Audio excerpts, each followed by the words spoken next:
On your radio, it's 97. Oh, whoa. Now, 97.3 the game is on your radio. You know what? You weren't on the right mic. I was on the live wire mic. Yeah, that's probably what's going on here. Dude, what is going? I understand that we're in some studio reconstruction here. Is that what Luddy? What are you doing this morning here with wires? John Kuhn is here. John, look at this thing.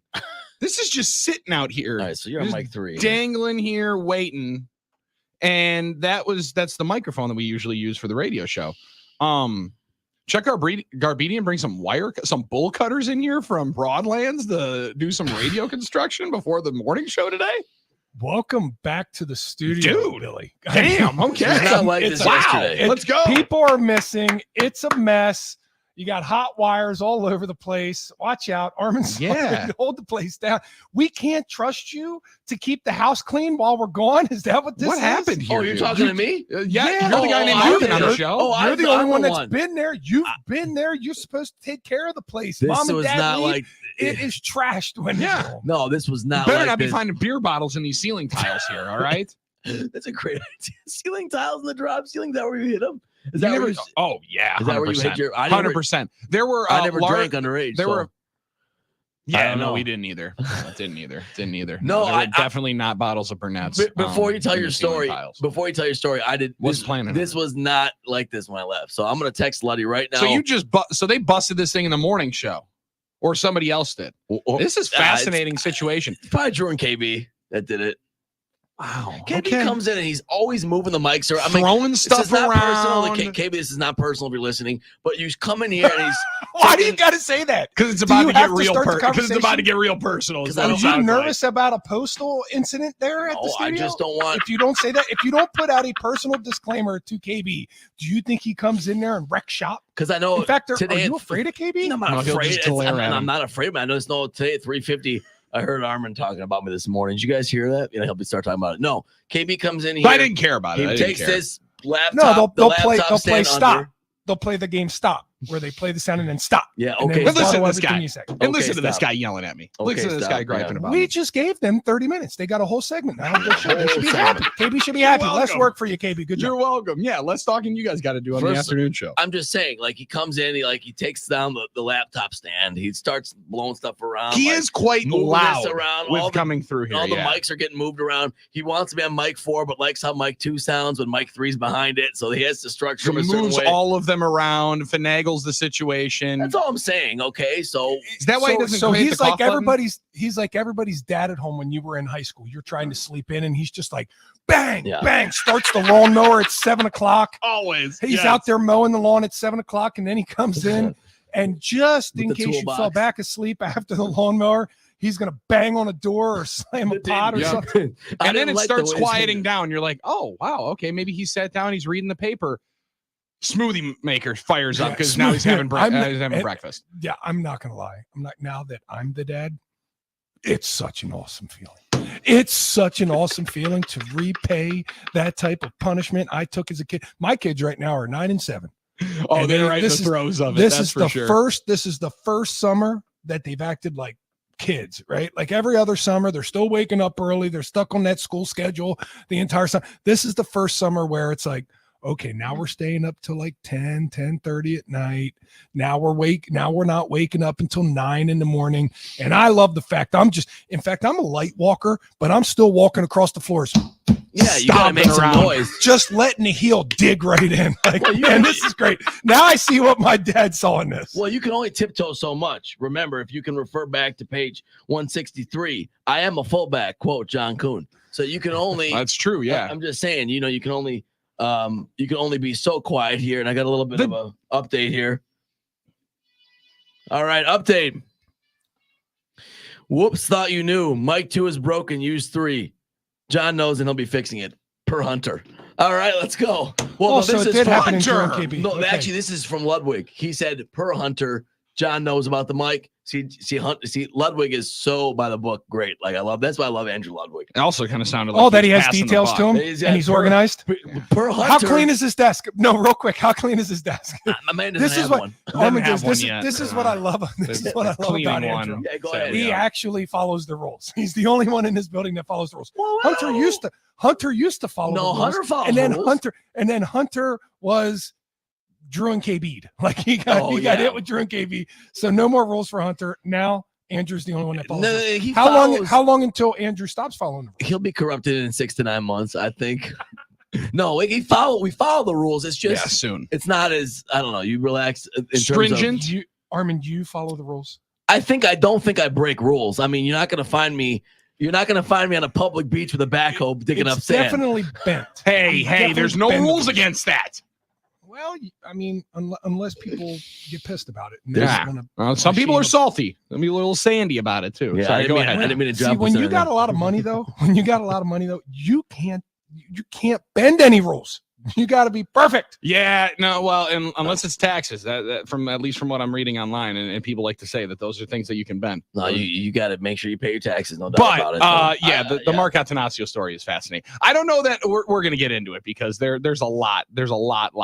But I don't know that Armin will ever purposefully break a rule right. until he realizes that, John, it has just been a part of like his everyday life for the last like 3.5 years. Then immediately ask very loudly for forgiveness for True. breaking said rule for the last 3.5 years. I am a rule follower. It's one thing I've always kind of been a part of my life. What do you mean that's not how I was supposed to do it? What do you Right. mean? I'm so sorry. I didn't mean it. Right. Somebody should have told me about it. I don't like to break rules and get in trouble and stuff like that. It's just never been my thing.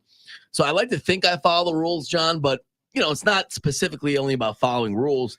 It's just the that truth is, I don't know if we have a whole lot of rules there. there's I don't know rules. if we have a whole lot of rules. That's the problem. With this Right. whole thing. We have So when you parameters. say this is what you love about Luddy, it's like Luddy assumes that there are rules to this thing. So that's why when you say he'll There's be, a method to the madness. he'll be kind of ruined in 6 to 9 months, it's because he'll realize there's not actually any rules. I can do whatever I What am want in this place. Yeah. I don't think it's it's not exactly like rule following. It's like, how buttoned up, he's making sure everything, he doesn't want to make any mistakes when they might not be as serious as he thinks. Like he might look back in 5 years and say it was, but I know the feeling. Like you're trying to make sure you perform your job to the best of your ability, that you're not putting anybody else out. Striving for greatness. Strive for greatness. Do what you're supposed like to do. that. How you were taught. Yeah. Follow the playbook, all that stuff, John. Like, you're not going to deviate from your plan when the playbook was there when you're on the practice squad. Like, that's just, I get that, right?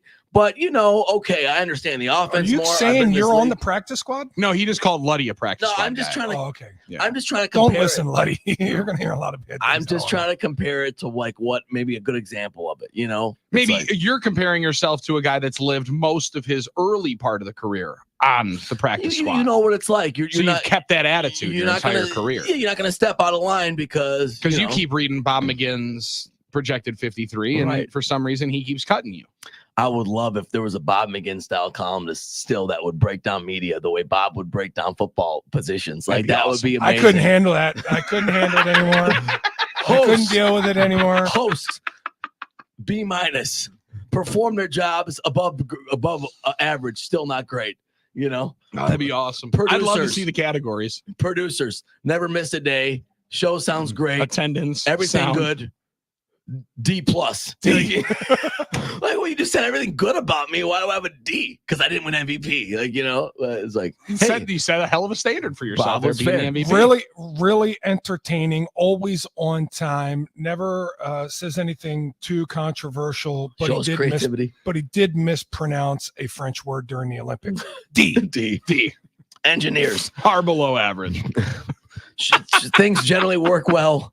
Mike doesn't work.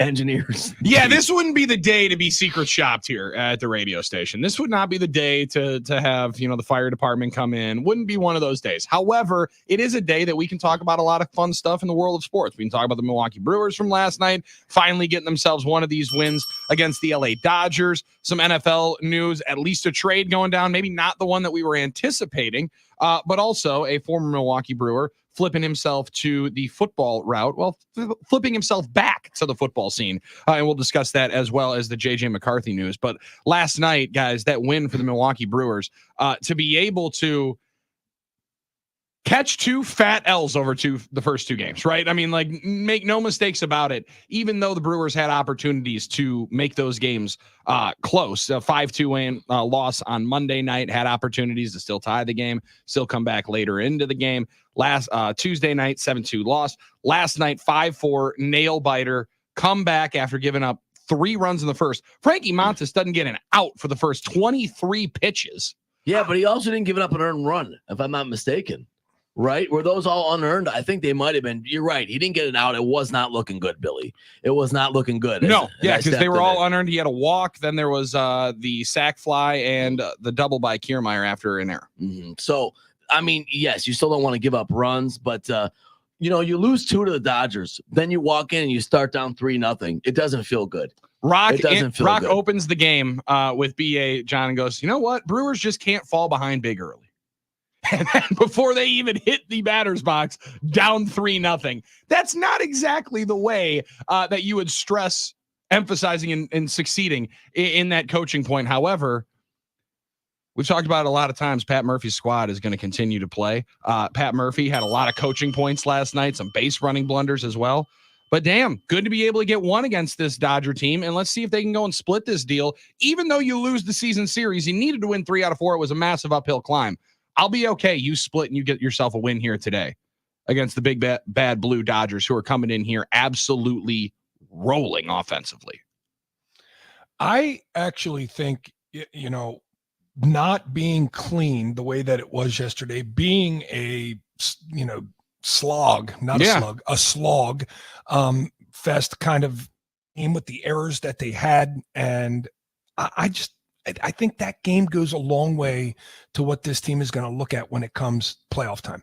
They can look at this and say, hey, we can play with these great teams. We can play with a team like the Dodgers.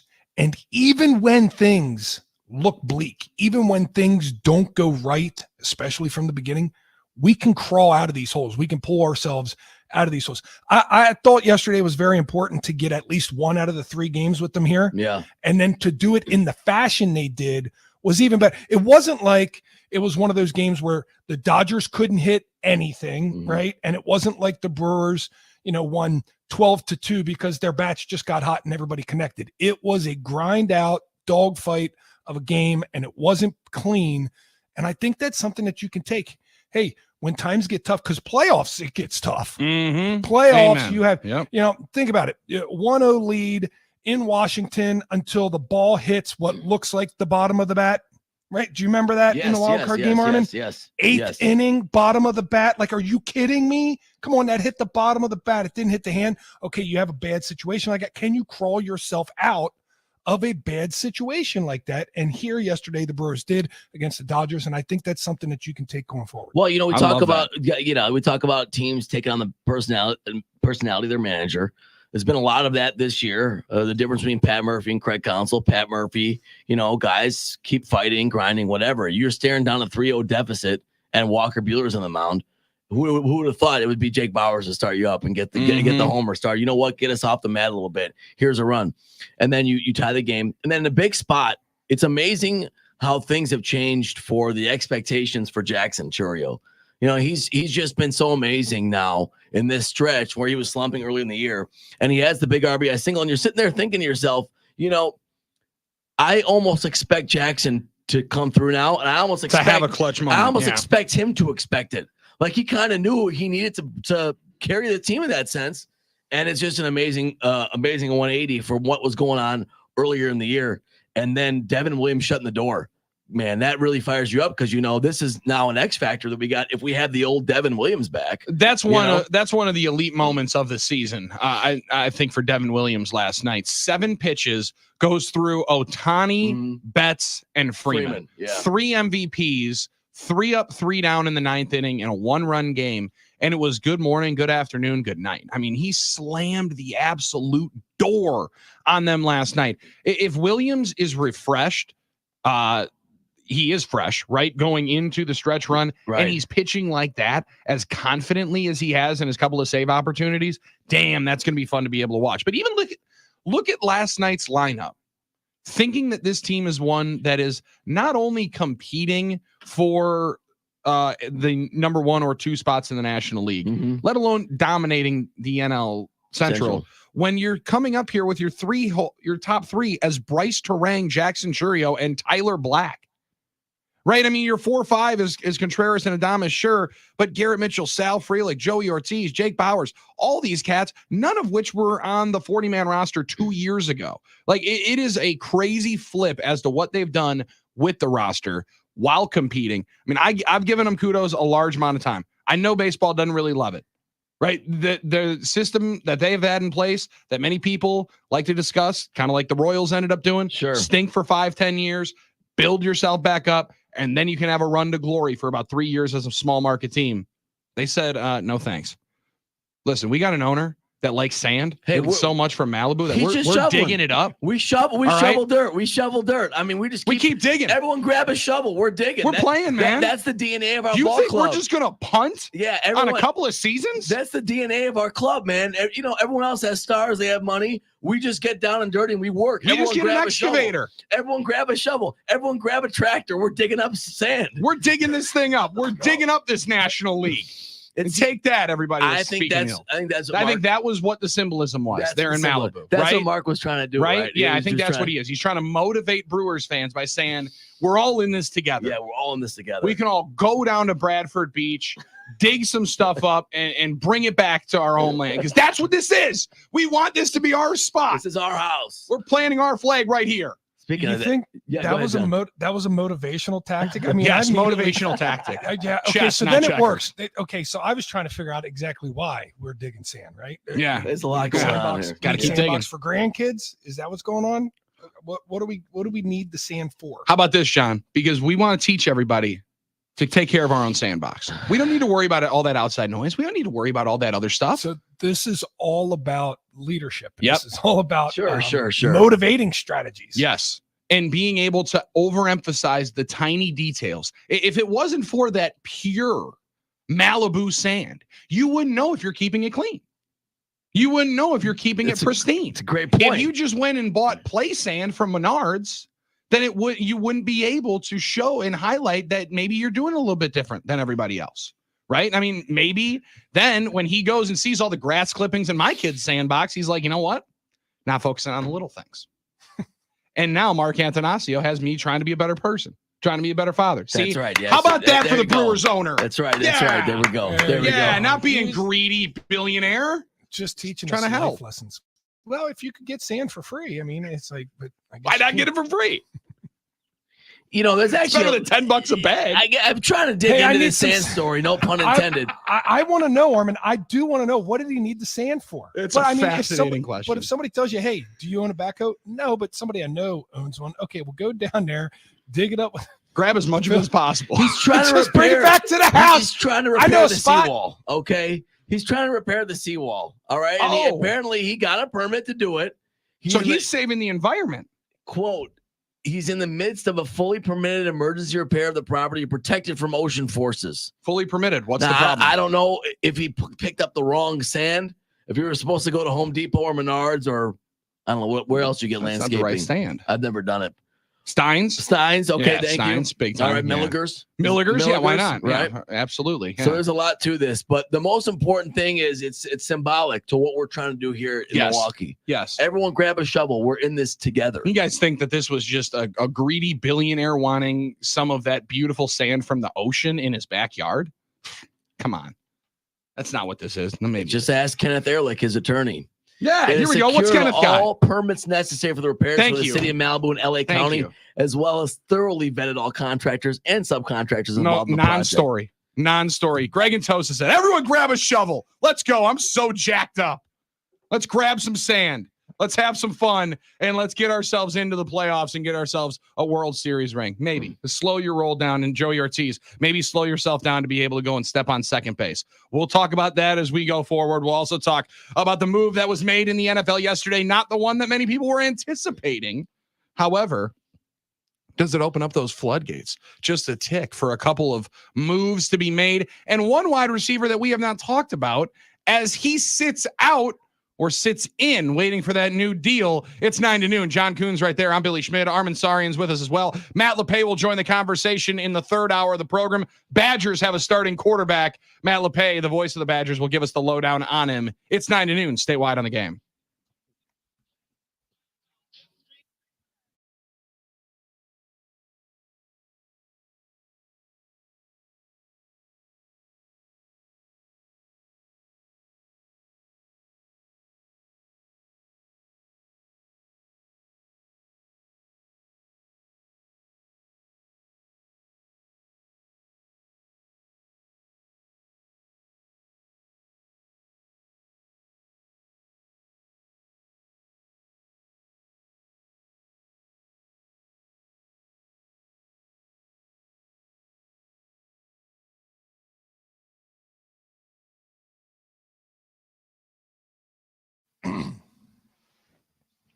I'm just reading this exactly the way he has it written, and we'll see how they like it. It's John Kuhn here for Pella Windows and Doors of Wisconsin. How do you say welcome to your guests? Offer ice cold adult libations? Tell them to make themselves comfortable. Before all of that, say welcome with a new entry door from Pella Windows and Doors of Wisconsin. Say it with color. The possibilities are endless thanks to Pella's custom colors. Say it with class. Pella's premium doors stand out due to their distinguished craftsmanship. And say it with clarity. Choose from Pella's fiberglass doors, steel, wood, French patio, sliding patio, multi-slide patio, bifold patio, or replacement doors. Say it with confidence. Pella's products stand the test of time with the best wood warranty in the industry to prove it. Say welcome with your brand of new entry doors from Pella in no time flat, because right now you can take advantage of a great deal. Get 0% interest for up to 60 months with no money down and equal payment. But hurry, offer ends August 31st. Certain restrictions apply. See showroom for details. Visit PellaWI.com today.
9 to noon.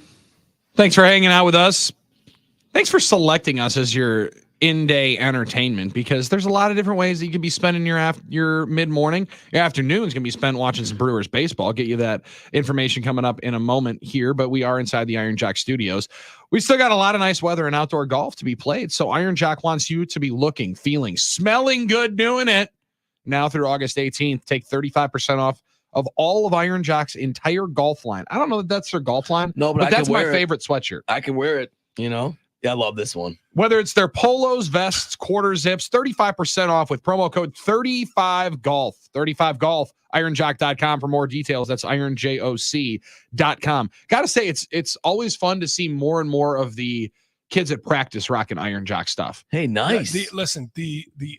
Those hoodies are this is my favorite. Yeah, it's I nice. will wear, Yeah. and I'll wear it in any occasion. Yeah. For anything. Yep. It is the best. Their hoodies absolutely rock. But can I say now, maybe I was wrong about golf talk.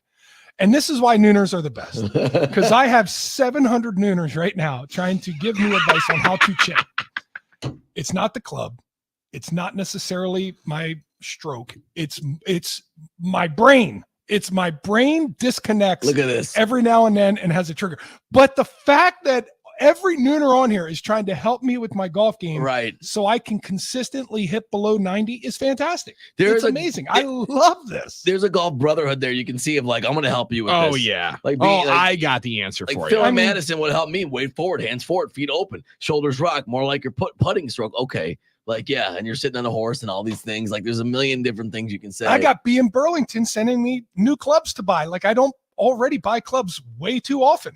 It's amazing. I'm sure Mason and Slinger is already texting you tips, you know, what he knows about Help it. you You get know? out on the course. Mason's on the 8th hole right now. He's playing, I'm Carrying the sure. bag. Or carrying right now. Yeah. That was one thing. Were Did they I tell playing you? that?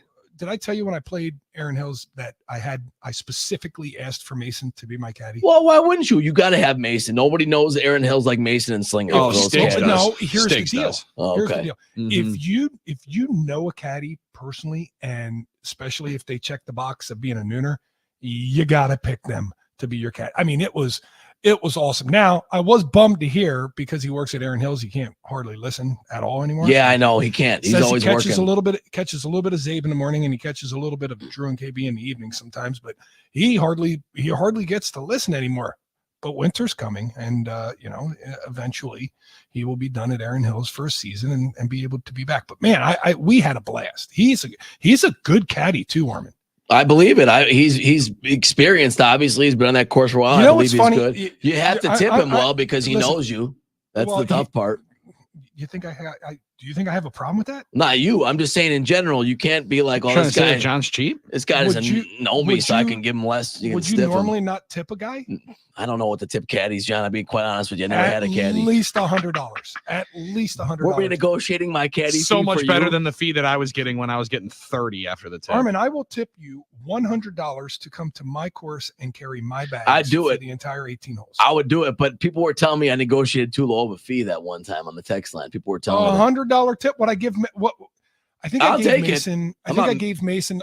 You're right. I think I gave Mason a bump. I think I gave him 150. If I'm wrong, Mason, call me out. I think I gave him 150. Good. I generally give caddies 100. I will give you 100, Armin, to come caddy for me at Green Bay. I'll do it if I got the day free. I'd definitely come make Cold some money. hard cash. The IRS can't even take it from you. No, I'm good with it. Chance to get a good workout in.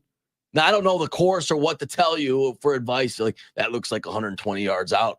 Well, yeah, but you got to watch for the undulation. Like I don't know that stuff. Don't Yeah, want you any gotta know advice. that. You I gotta don't know want. that. I don't Good. want you to talk to me at all. I just want you to carry the That's- bags for 18 holes That's a problem. and like hand me a water if I need it. I can do that. I can't keep my mouth shut for 3 hours, for 4 hours. I don't need you to keep your mouth shut. I need you to not. Oh, I see because what here's the you're deal. You give me golf advice, I'm not listening. No, I'm not that, listening. that makes total But sense. Mason, but if you listen, here's the deal. And all the nooners know each other now because of Nooner Days and all the other things that we do.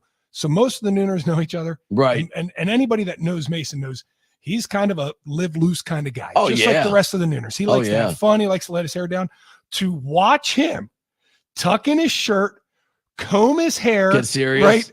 Get super serious. I mean, and be professional. I mean, he was professional. He wanted to really show how professional he was in this setting. It was amazing to see. I love It's that. kind of the way I imagine Ken in the Falls actually being, if he really does have a job, like what he actually would be like professionally. It's kind of like, Scooby and Smurf when they Yeah. start making food, all of a sudden, flip switches and now they're on Business mode, right? all business. I love that. I love that. By the way, thanks Scooby and Smurf for got me a blanket for. How about one of that? That was awesome. Yeah, they got a couple blankets for me, a couple gifts. That was really nice of them to do that. I just want to shout them out in the air for that. But John, no, I totally get the point there, and because caddying's a serious business, and you are getting plenty of plenty of people. suggestions. One guy just said, "Hey man, I'll do it for $50." 262 listener. Wow, he's undercutting me. Yeah. Wow. Fine. Okay. Trying to help out. Wow. Doug in Lisbon said, I'm going to Aaron Hills on Monday and talk to some of the guys that have played there. They said those guys double bagged and the normal tip was 200. That sounds a little steep, but just wondering if you know.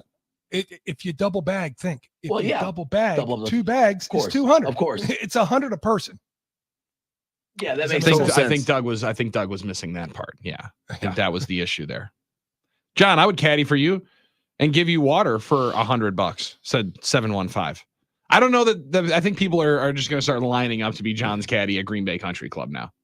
That's I fine. see. I like doing it myself. That's hilarious. because of the workout, but I want Armin to do it one time. I definitely do too. I would. Deviation down. Kuhn to Yeah, consistently you said reach you under definitely 90. want to. I don't think you want to. I think you're going to do it one time. You don't think I'd love the chance to make 100 extra on the side?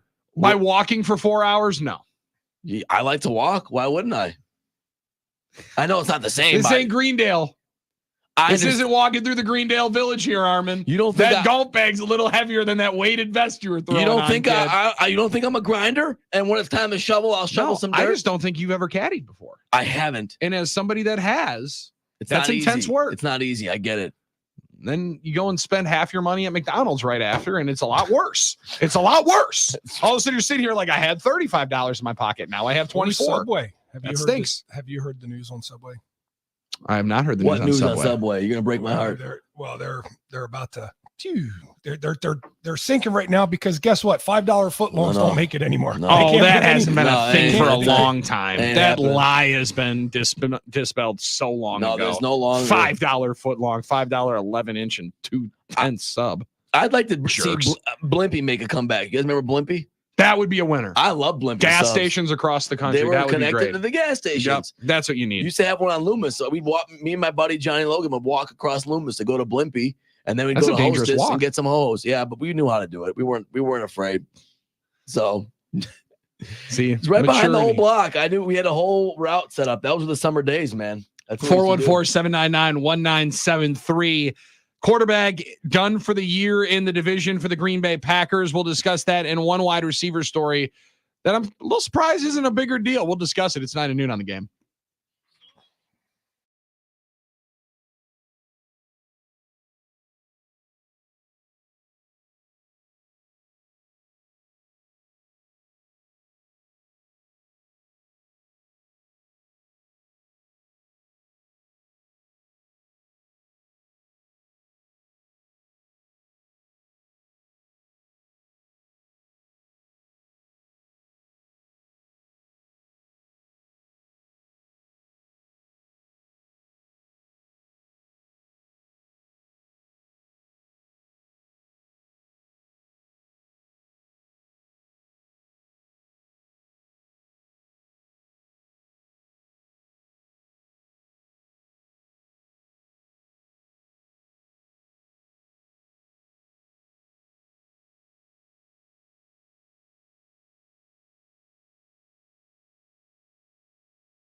9 to noon on the game. Appreciate you hanging out with us. I'm Billy Schmid. John Coons right there, our two-time Super Bowl champion. Also, color on the Packers television network, where you'll be watching him coming up on Sunday night alongside Kevin Harlan as they call Packers and Broncos from the Mile Get High City. They'll be heading out there coming up later this afternoon. Joint practice tomorrow. Only one joint practice. Talking about it with a friend of mine earlier on today on his show, and he asked me, John, about these joint practices, saying, so they're all just fighting, right? Like, that's all that happens, right? Very, very novice football fan. And I'm like, well, kinda. However, there are spots and things put in place.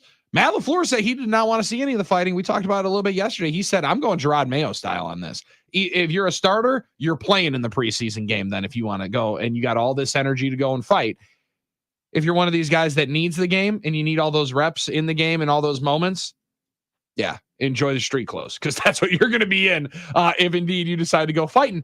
That might be the only way they limit this stuff, because I heard Michael Lombardi saying you got to fine the teams. Like the NFL fined the Giants and Lions $200,000 for their fighting at the joint practice.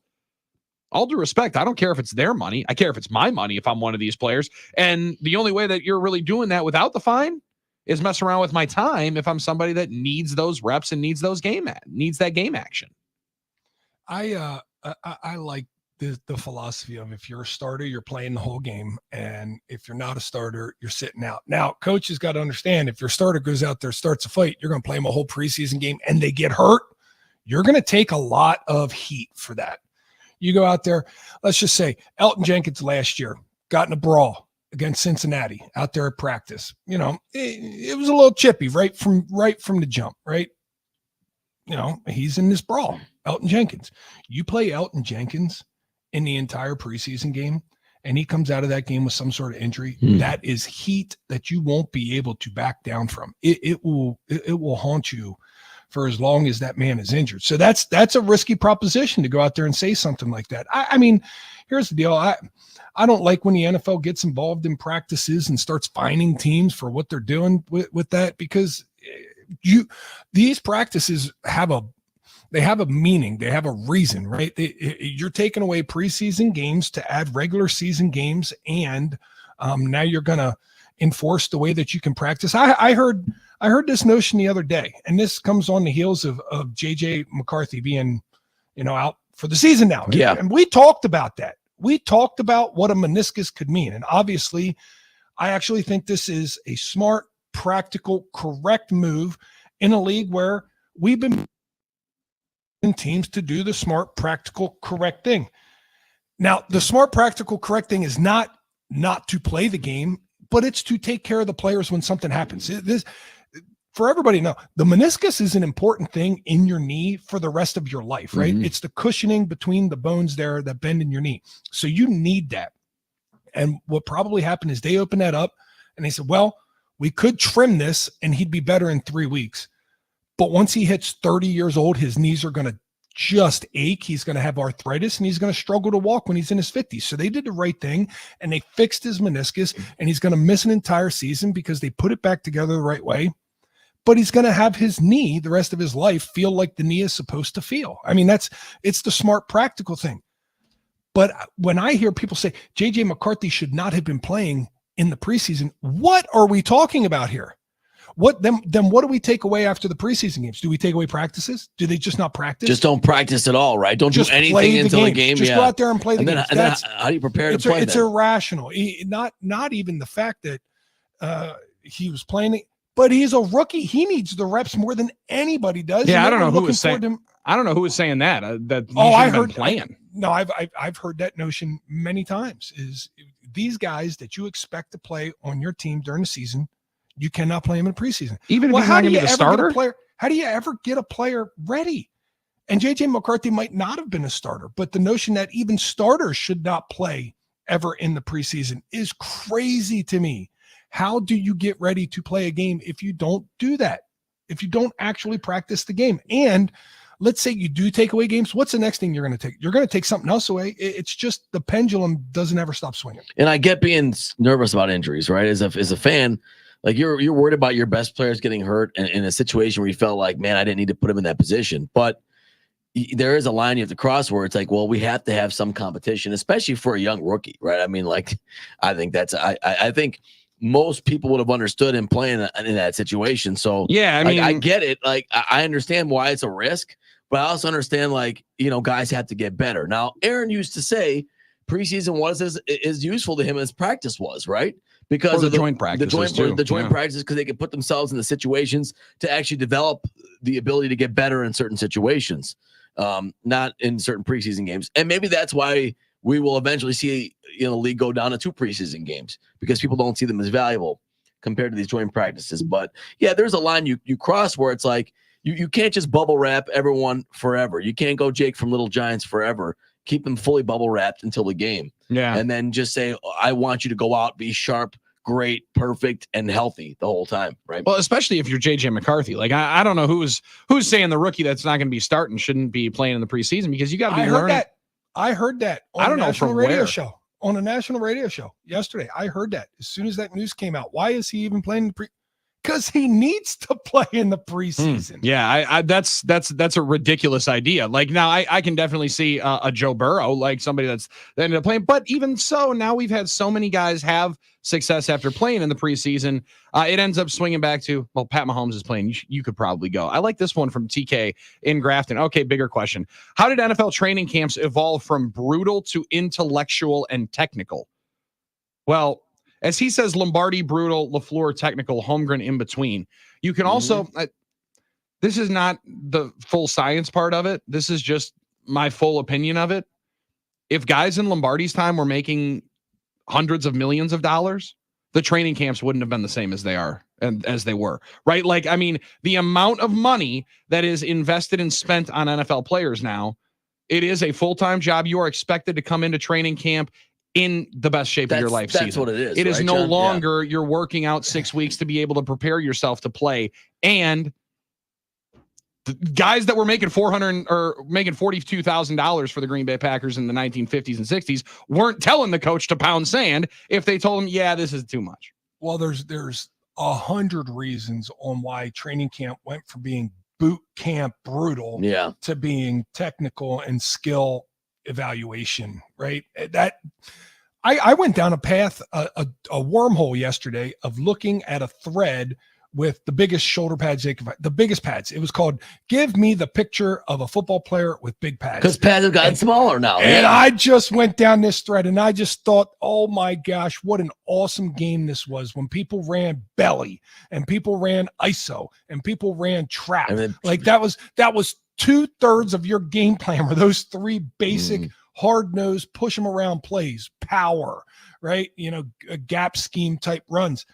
Well, we have them, but they don't get ran near at the clip that they used to get ran at. It is big plays. It's flying around. It's ballet with some hitting. And that's what it's become. And, the athletes are fantastic. They run at faster speeds. They catch more footballs than they ever did before. And it's just a different ball game because of that. Add into the fact that players, yes, Billy, used to have second jobs, and getting ready for football season was 6 weeks of training camp.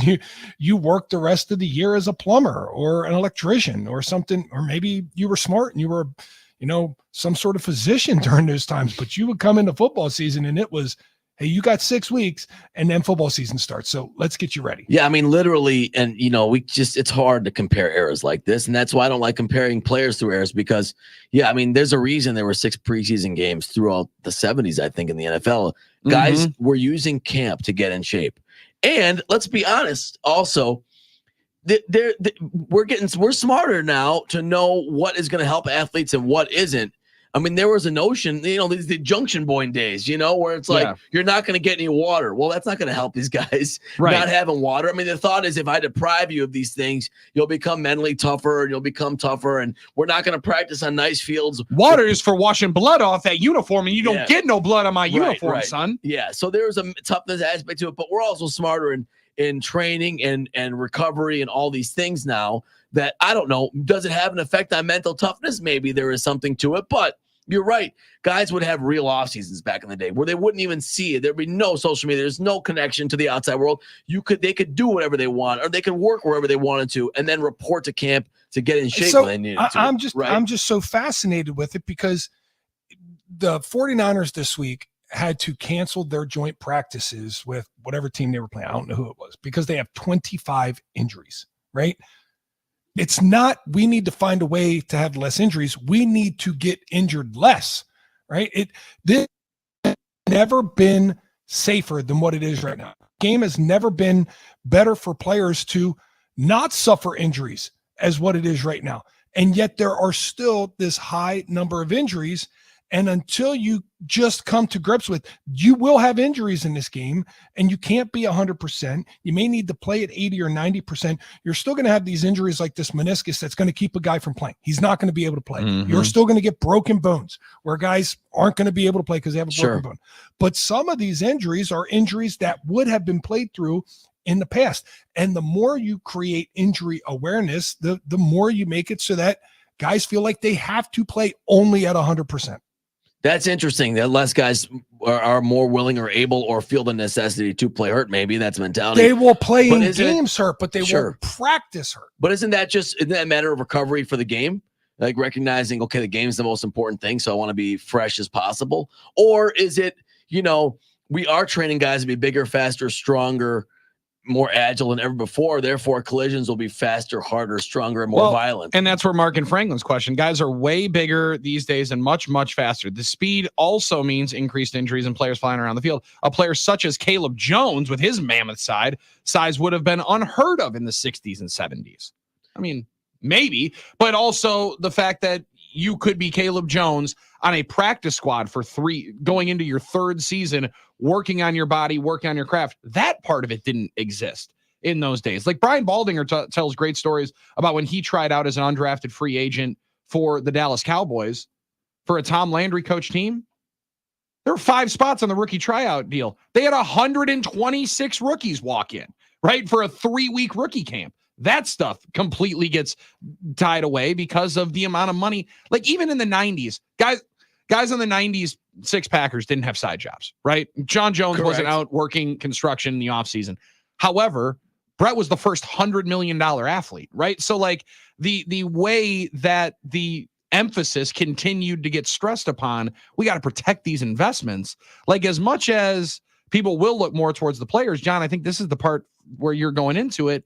These teams are also looking at their investments on the field with much different vantage points as well, saying, yeah, but we're not going to put him out here today, right? Like the trainers can also sit in there as well and be the de facto ones from the front office and the upper management saying, yeah, but we're protecting him at this moment and that's where I think my favorite part of the conversation with load management in the NBA has gone either full one side or full the other, where it's a lot more in the middle than just players don't want to play, teams don't want to put them out there. Armin said, hey, we're trying to figure out how to get guys to the football games and playing in the football games, and we're managing guys' bodies so that we ensure that they play as many of those regular season games as possible? Or is it we are creating, toughness so that guys can play as many games as possible? And the answer is yes. The answer is yes. It's both, Armin. It's absolutely both. There is a balancing act that you have to do. And this is in the NFL, this is down to a scientific level. This has nutritionists and strength coaches and assistant strength coaches and GPSs on guys' pads. Yeah.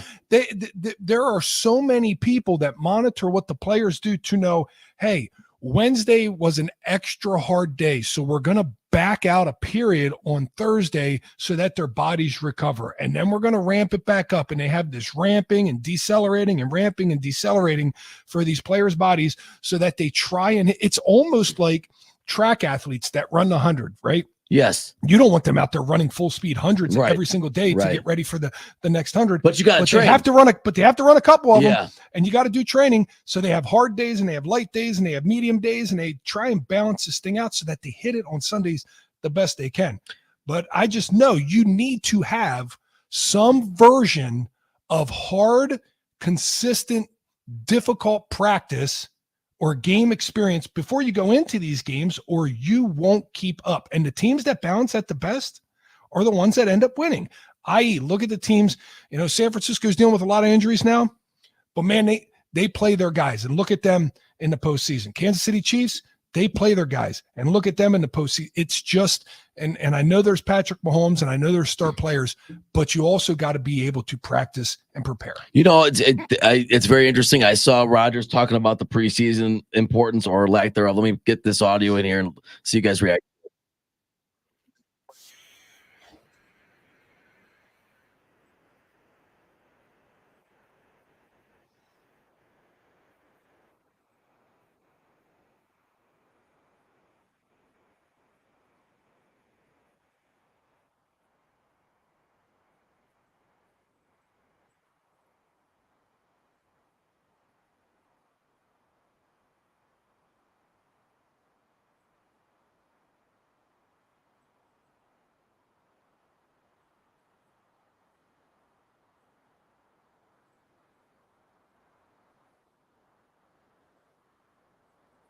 It's not real football, and Aaron's felt that way for a while about what he needs to do right in the preseason, but the value of preseason games is reducing when people assign less importance to them, right? So I disagree with it's not real football. It's real football for a lot of guys, but it's the 100, the 200, and at most, it's not 300. Yeah, it's not 300 level ball. Aaron Rodgers is playing football at a 400 level. So when he goes out there, it's dumbed down, right? Why would Aaron Rodgers go out on the field? He would go out on the field so that he could go through a pregame and so that he could take a snap and overcome maybe a mental hurdle of, hey, I took a snap in a live rep before I actually played in a football game. Does he need that? Do you want him to do that? Does his coach want him to do that? But it's not the 400 level football. But for guys that are on that 100 and 200 level of NFL football, it is every bit very difficult, very productive, real football. Yeah, especially in the front sevens, it looks like real football. It looks like real football in there. So, as much as maybe not being able to re-identify schemes and change it up, I was listening to him with Boomer and Geo, and he's like, yeah, so Wink last year in the one preseason game I played against the Giants said, we're just going to play base cover 3 the whole time. All of a sudden we walk out, boom, they're showing us cover 0. I'm like, all right. So I check it out, flip it over to the full protection, get the ball out, quick no reading. Look over at Wink like, hey, man, what the? And Wink just gave him a wink like, hey, you're out there. I'll mess with you a little bit. I like that. I'll give you a little something while you're out there. And then you can get off the field and then we can go back into this nice base cover 3 vanilla stuff and we won't worry about it the rest of the game. I like that part of it. He goes, Wink has some understanding as to what I needed.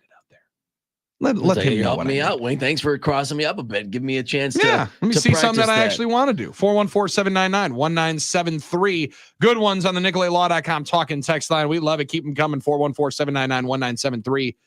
Coming up on that NicoletLaw.com talking text line an hour from right now, Matt LePay will join the conversation as well. Badgers got themselves a starting quarterback, named it. Phil Longo talked about it yesterday. Matt LePay will talk about that and the upcoming Wisconsin season with us coming up in an hour from right now. It's 9 to noon on the game. John Kuhn here for Pella Windows and Doors of Wisconsin. And how do you say welcome to your guests? Do you say it with an entry door from Pella Windows and Doors? Because you should. It's the first thing everyone will see, and you can make it memorable. Do you say it with color? Well, again, you should, because the possibilities are endless thanks to Pella's custom colors. Pick any color that you see in the rainbow. Also say it with class. Pella's premium doors stand out due to their distinguished craftsmanship, and you will love every detail. So will your guests. Finally, say it with a great deal. Get 0% interest for up to 3 years with no money down and equal payments.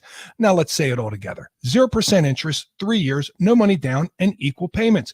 But you have to hurry. This offer ends at the end of the month, August 31st to be exact. Certain restrictions apply. See showroom for details. And when you do, tell Gina Della that John Kuhn sent you. Visit PellaWI.com today.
414-799-1973, the phone number to join the show. 9 to noon, the radio show you're listening to. I'm Billy Schmidt. John Kuhn, our two-time Super Bowl champion right there. He's going to be in Denver coming up for the Packers joint practice and preseason game this weekend. Walk through day today before the Packers depart for Denver later this afternoon. Spend 5 days there. We were talking about it yesterday, John. It's the longest trip that you'll have in the NFL outside of the Super Bowl.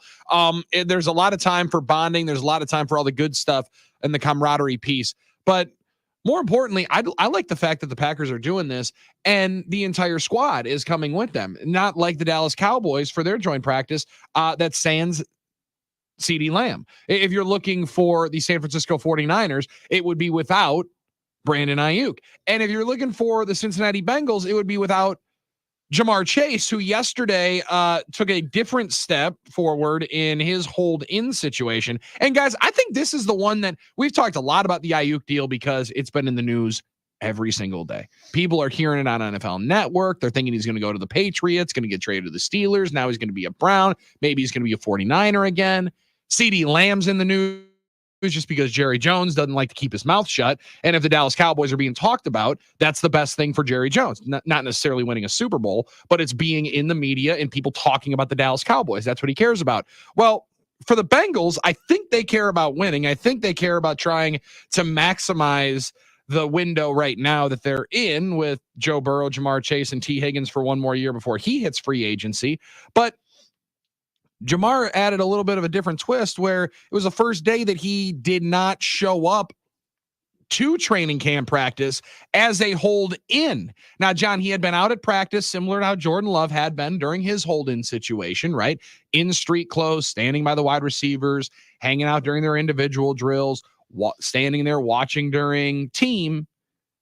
And now said, you know what? This isn't really moving very well. So, yeah, I'm not going to be here. Now, there was a statement issued that Zach Taylor said, Jamar's day-to-day, we'll take it one day at a time. He hasn't been there yet. Taylor has maintained that Chase's participation is according to plan, despite the hold-in that it appears to be, even though they won't necessarily discuss it like that. But Mike Brown has said that I'm not going to rule anything out, but I'll tell you that the die has probably been cast, was the statement by Mike Brown. He wants to wait till the end of the season.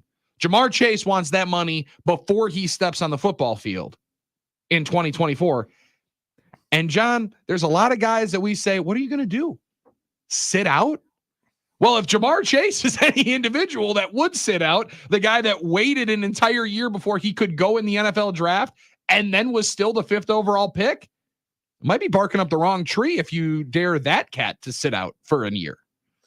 It's mind-boggling to me how, and I understand when people say a rock and a hard place here when you have contracts and salary caps, and the wide receiver position is at $34 million a year now, and quarterback positions are at $55 million. I understand that notion.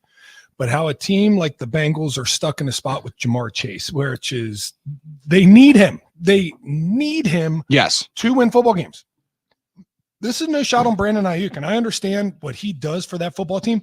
If the 49ers don't get something done, if they don't have Brandon Ayuk play this football season for them, I think they're still okay. I don't think they're the same Super Bowl team. Right. Mm-hmm. I think they're okay. I think they make the playoffs easily. I think they are a formidable opponent in the playoffs. Yeah, they're a damn hard out. And could win a couple games, probably NFC Championship game, maybe still the Super Bowl. But I don't think their team. But Jamar Chase is different. In Dallas, CeeDee Lamb is different, right? These guys you need to go to the playoffs even. Or really just for the Cowboys, it's to win your division and ensure a playoff spot. For the Bengals, you might just need Jamar Chase to make the playoffs, because even with Jamar Chase, you might not win that division. You need him just to make the playoffs.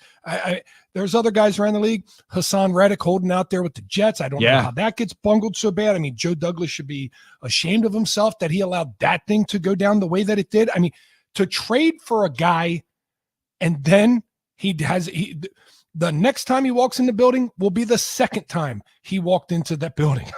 Yeah, when you Maybe. trade for a guy knowing he's getting traded because he wants a new contract and you're not going to give him a new contract, that is wild. that's malpractice as a general And manager. what are you doing there? And what really went wrong, or what went on in You your head didn't there? have this figured out. You didn't have a It's awesome. gentleman's agreement. You didn't have a handshake deal before this thing went down. I mean, that is foolish. How these teams continue to put themselves in these situations, I will never understand.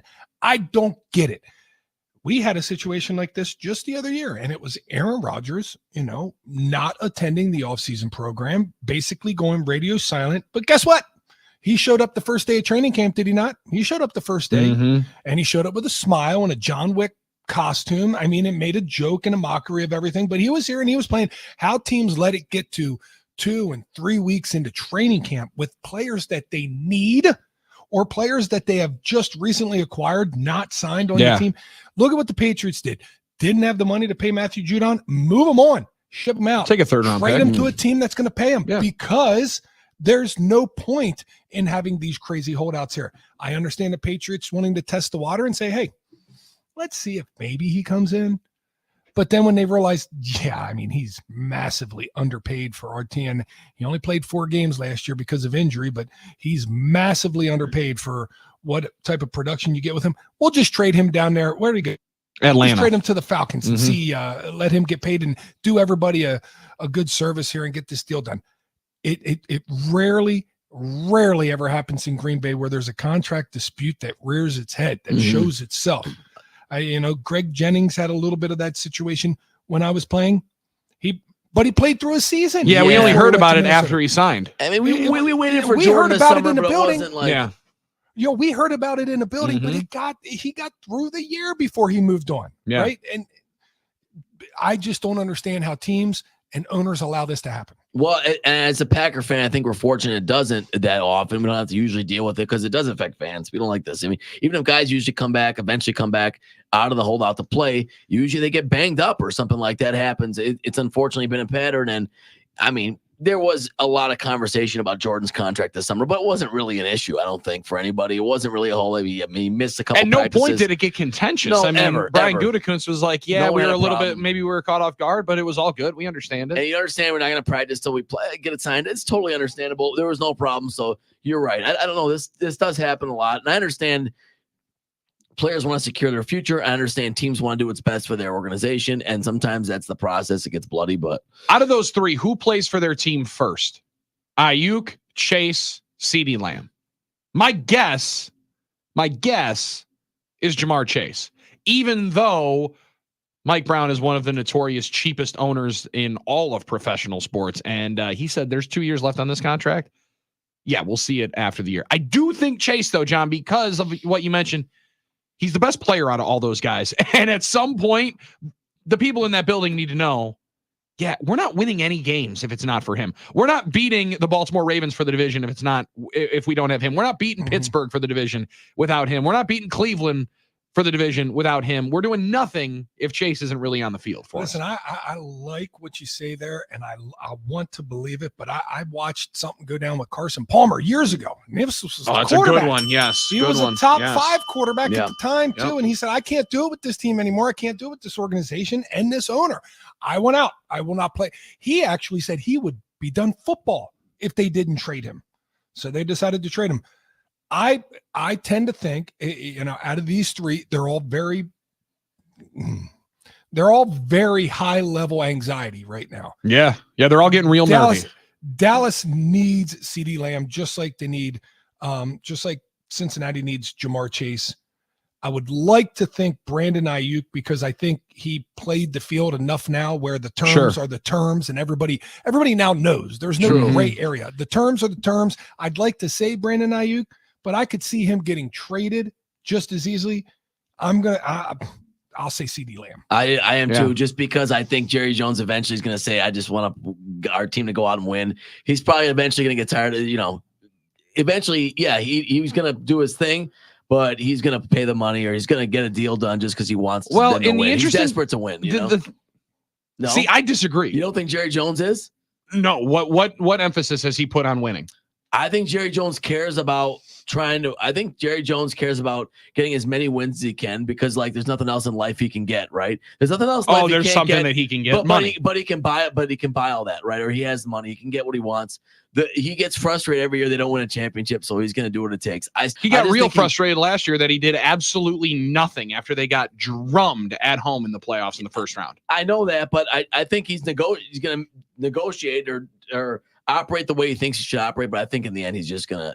They're just see. And the reason why I'm not as sold with you guys with Lamb is Jerry's the only one that can emphasize and actually enforce any of these fines because Lamb is holding out compared to the hold in from Chase the hold in from Ayuk. And Jerry's cool as long as he's getting cash, at least in my estimation. So like that's where you talk about it getting nervy, getting testy, John. They're all at a weird level. The Chase one just hasn't been talked about nearly as much because he hasn't maybe been as loud about it. But I think he's the best player out of the three. So like that's where, to me, that's the most interesting one, even though it's the least discussed. I could see Ayuk getting traded. I could see him on the field tomorrow. That's a 50-50 coin flip for me at this point. Listen, Ayuk he has taken to social media. He has done these weird things with Jaden Daniels. Yeah. He has, done some stuff with his agent and said some things and leaked some things and said no to some teams. So he has really made a lot of noise in this whole situation that could have been kept quiet. Quite frankly, could have been kept quiet. CeeDee Lamb's in Dallas, where everybody talks about it every single day, including his teammate Marka Parsons, right? And so on a podcast. So they all get out there and do it.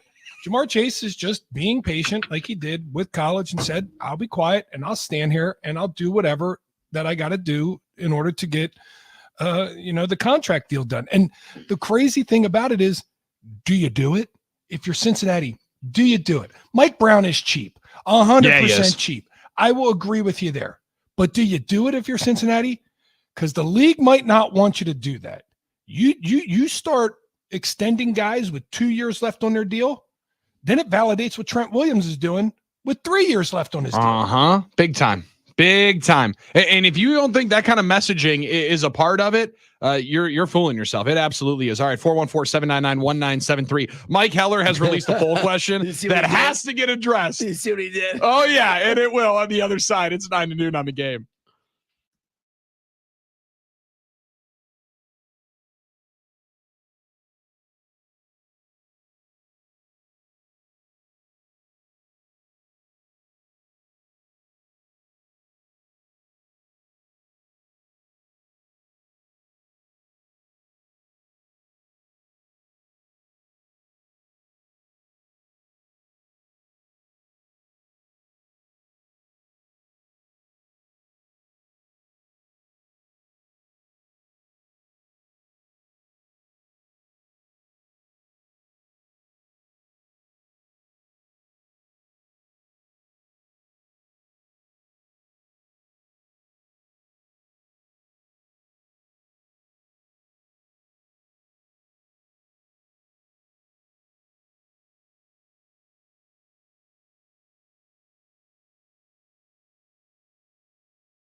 Brewers try to split the 4-game series against the LA Dodgers this afternoon at American Family Field. 1:10 first pitch. Brewers send their guy Tobias Myers on the bump against Jack Flaherty. Trade deadline acquisition for the LA Dodgers. Some people on 9 to Noon may have wanted him on the Milwaukee Brewers at the trade deadline, but listen, Dodgers, the rich get richer. It is what it is. We understand the deal. Yeah, we understand the situation. So what? We got Tobias. We got Tobias Myers. He's on a heater, Don't matter. man. He's So- on a heater. You want to know what Tobias Myers has done in his last 4 starts? Talk about it. Tell the world. 7 1/3, 3 hits, no runs. Win. I love it. 5 innings, 4 hits, 1 run, 1 earned. It was a solo homer. Brewers ended up falling in that game against the Washington Nationals. 4 innings, 1 run. 5 1/3, 3 runs. Then there's 8 shutout innings against Pittsburgh Pirates just before the All-Star break. That was after a couple of weeks prior. He had 8 shutout, 1-hit innings against the Detroit Tigers. This rookie has been an absolute stud in the back half of the season. And you want to talk about 2.79 ERA? If anybody would be looking at that from a rookie, they'd be like, oh my God, Paul Skeens pitched for the Brewers? Exactly. So what are they going to say when he beats Jack Flaherty today? They're not going to be able to say anything. Let's go. But they'll talk more about Paul Skeens, and they'll talk more about how the Pittsburgh Pirates haven't won a game in seemingly a week and a half. But listen, they're 8 games under 500. Nobody has to worry about them. Brewers are worried about the LA Dodgers here this afternoon. If you're going to the game, you're going to get Bryce Terang, Jackson Chourio, Garrett Mitchell in center, hitting third in front of William Contreras, Willie Adames, Jake Bowers from last night, the solo shot. He'll be the DH today in front of Rhys Hoskins, the 7-hole hitter over at first base. Sal Frelick and Joey Ortiz rounding out the 9 over at third base. Joey Ortiz base running blunder last night. Get him back into the lineup here today. That was a confusing one for a lot of people, though. Yeah. As all of a sudden, wait, Dave Roberts walks out. Looks like he's making a pitching change. Mound visit. No, mound visit. Hold on. Let's appeal back here. And that second base umpire was ready to call out Joey Ortiz. He really was. It was a strong, points right at him. You out of here. Like he stole something. You know what I mean? So. Well, he did. I mean, he's tried to steal third base without touching second base again. I listen, I think there needs to be an area of conduct around these bases where if you touch the base, a little grace period. Yeah, but I mean, I get he took like a half a step back to first base, but did he really go to first base? He took like half a step there. Like, wait, what? Yeah. Okay, no, I'm rolling. Like, I feel like he went backwards though, right? And then how do you say, okay, you touched the bag. Did you go over the bag on your way there? It's just like, come on, man. We're being a little sensitive here. We're being a little too touchy on these rules. But you got to know that, John. You can't, in that situation, make a mistake like that, in my opinion. I mean, that base runner was way too important. I'm going to hold you to that energy. Hold me to it. Forward. All I'm suggesting is they take – He said it's the big leagues. All I'm suggesting is they take – maybe some more chalk and put a circle around those bags. And if you touch the bag and you're inside the circle, as long as you don't exit the circle again, you're still good to go to third base. There is some weirdness sometimes with baseline rules. I will admit that. I remember when they said Yelich turned towards second. This was how many years ago? Remember that one where they said Yelich a few years ago. Yeah. And I was hot about that one. I thought that was total garbage. But they teach you that one when you're in T-ball. Because I don't right or turn left. But I don't got to turn right. You got to turn right. Yep. Even if you just do a 360 and you don't veer from the line at all, you just turn right. Yeah. You know that, Armin. So keep that same energy. I will. I just thought in that case it was too ticky-tack. But that's not the same energy. That's not the same energy you just had with Joey. Is it because of Joey's OPS? No, this one was. I love Joey. I love Joey Ortiz. Is it because of his OPS compared to Yelich's OPS? No, it's nothing. No, it's nothing. Tell me what analytic he does not have. It's not an analytic. It's nothing to do. You're trying to find it. It's not. It's based on. I thought last night he didn't do. He violated the rule. I thought he did. He went backwards, and you can't do that. You got to touch the base again. Ken in the Falls. The mistake is clearly on Ortiz. This is base running 101 from a champion. And he knows. From a champion. And Ken knows. I'm not disagreeing that this is base running 101. I think the rule is stupid. See, and I like that. I like that style of it because, John, I think the reestablishing yourself on a punt for the NFL, when you are pushed out of bounds and you're running along the field of play, the reestablishing yourself back in the field of play before you're the first one to touch it or down the punt, that's a stupid rule to me. Yeah, I actually think it's stupid that you call him for being out of bounds at all. Yeah. If you want to run out of bounds and weave Go and ahead, do dodge it. everybody that stands on the sidelines, Grab a glass of go water. ahead. I'll be enjoy it. waiting for you at this sideline when you come back in. That's my mind. Yep, Again, I'm with you on that. Stupid rule. Got to be enforced. It's a rule 101. Stupid rule. Just like this base running thing. Stupid rule. I just am proposing a change. Oh, you like the rule? I don't know. Maybe proposing a change. Maybe we can talk about So, it. But okay, there's so no you like excuse. this I'm rule- not making you like excuses for Joey you- Ortiz. You like this He's a rule, but big- not the base running 101 at first base. No, I just thought they It's okay for you to interpreted the not rule like wrong that in rule. that situation because I don't think Yelich really made a turn in that situation. And these are separate situations.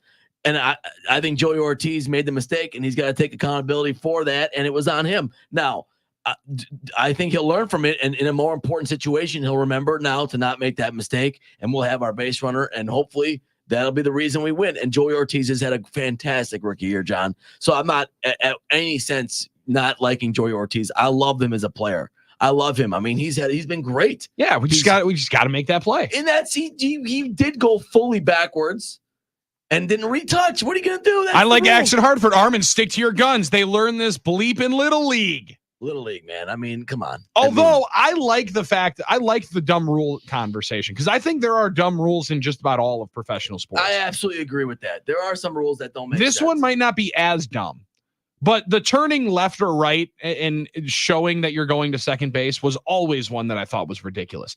We had the question here from Chris from Osseo. One thing I don't get is when the Osseo, nice. manager makes a mound visit, isn't the play dead? Well, the ball is dead at that moment. But that's why he However, made the mound visit. Yeah. make the mound visit. It would be like throwing the challenge flag in football.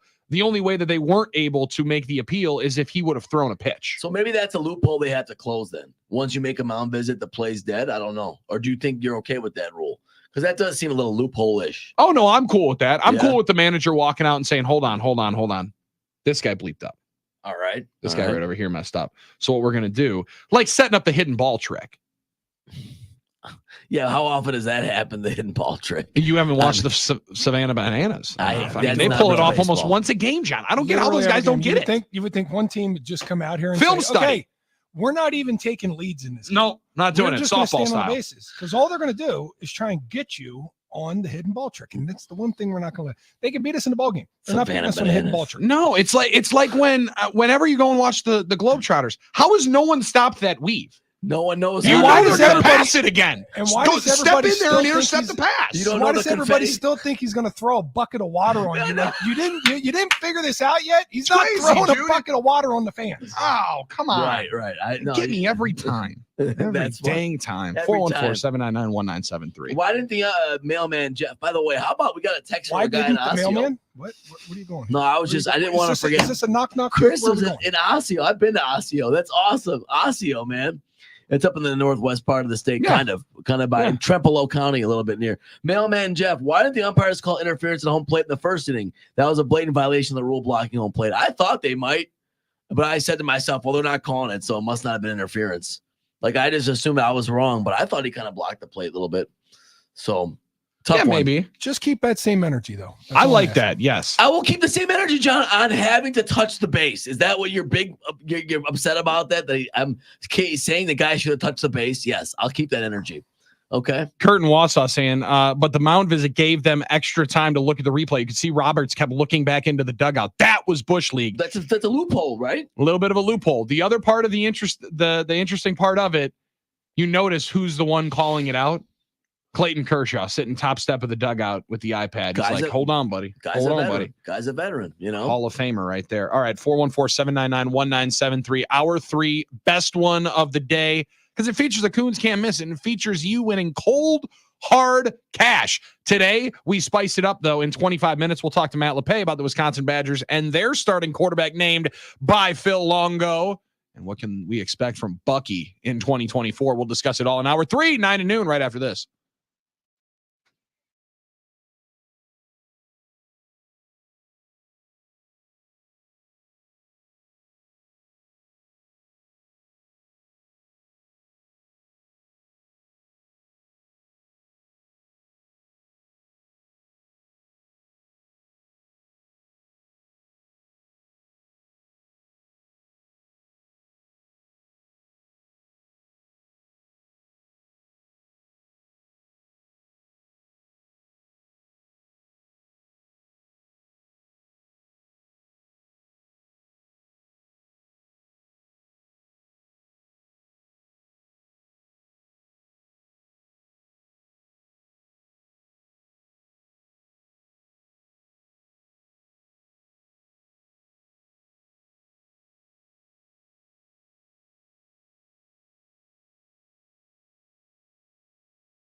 We got big hour 3 energy. I mean, big hour 3 energy. We also got big hockey energy. News for the Wisconsin Badgers hockey club. Hockey club, hockey team. I feel like hockey and soccer are club. Like you got to say club in that one. Football, like the Washington football team, that one came through. Even though I think it would have been better if it was Washington FC when they would have changed that name. Then they wouldn't have ever went to the commies. Either way, Badgers hockey club heading to Wrigley Field January 4th to the frozen confines for the Big Ten hockey series. Wisconsin men will play Michigan State that day on January 4th at Wrigley Field. The women's team will play Ohio State. So men and women will play at Wrigley Field January 4th.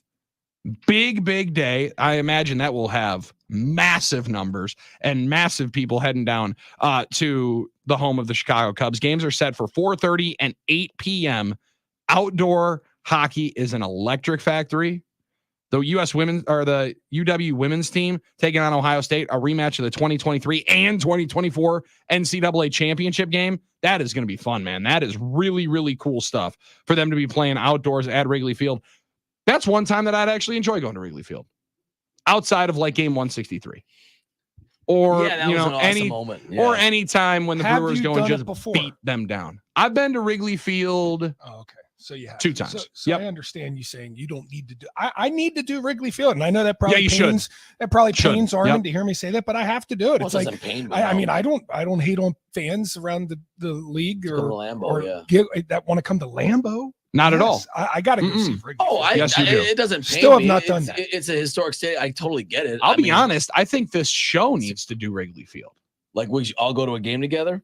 I mean, I think we should. It would help because it's a day game then, and then getting out of Chicago. I mean, I don't necessarily need to be in Chicago at night these days. No, That's not fine. yeah. No one wants that in their lives. I've never been there for a game either. I have been there though for a concert. I went to Zach Brown there. So you never saw a game there either. Never saw a game there, but I did see. We need to go concert. see a Brewers game there. All right, let's and do unfortunately, with football season, I don't know if we're going to get it this year. Do they Well, even they have don't go another back down series? there this year. No, Their they don't. season Okay. series with the Cubs They is finished with them done. at home, right? Oh no, they don't have another They don't even have another 3-game right. series with them. No, their season series done with Dunzo with the Cubs. June Okay. 2025. Let's block this out on the schedule. We do already have the We schedule. do it the schedule. Oh, we've had it for a month. Yeah. We get the Bucks schedule today. right, but we get the The Bucks baseball play in 2.5 months. go off. Yes. Yeah. Less than that. Yes, but we have next year's baseball schedule. June. Let's look at Nooner 17th, Day. 18th, 19th. Here we go. Nooner Boom. Day 6. Nooners take over Chicago. It's Oh. perfect. It's a Wednesday. June 18th. I don't think we're gonna get the same ticket. Wednesday, deal. June 18th. No, we just need to start a promotion and raise some capital, Armin, so we can buy these tickets. Nooners take This is over a Chicago. deal. Nooners take over Wrigley. Can you imagine how? We I mean, it's a 3-game series in the middle of the week. One of those games will be a day game. Nooner Day Wrigley. Nooner Day Wrigley. Oh, we they- do the they just show. have- they don't have times yet. They just have TBA. Yeah, they just have TBA. They just have What is TBA. Major League Baseball doing? Don't they know we need to set our schedules? For Thank this? you. There'll be Yeah. a day game in there somewhere. Right, one of those 3 will be a day game. Well, I'll go with just you guys. I mean, making it a Nooner Day might Oh, be. you don't want to go with the Nooners? Wow, you hate the Nooners. What kind of No. energy is that? That's- Jeez, that's where not- did this come from? That's not what I meant. That's not what I meant to say. Okay, of course I love the Nooners, and I Doesn't would sound love like it. to be with the Nooners. I just don't think it's as feasible to have a Nooner Day at Wrigley Field. That's all I'm saying. Okay, Hold on, Why? Drew and KB took a bus of people down to Wrigley Field for one of the games. How many? Very true. How many? I don't know, 20. Okay, how many come to Nooner Day? Come on. Whoa, why can't I it? see it taking shots at Drew and KB. Very fair, very accurate. Yeah, We okay. can It's do just a it. different event. I'm Armin, not all it taking means shots. is we need more than one bus. Yeah, Fine, we'll take 2 or 3. What buses, if we take 3 buses, each one of us? drive on a the bus? bus?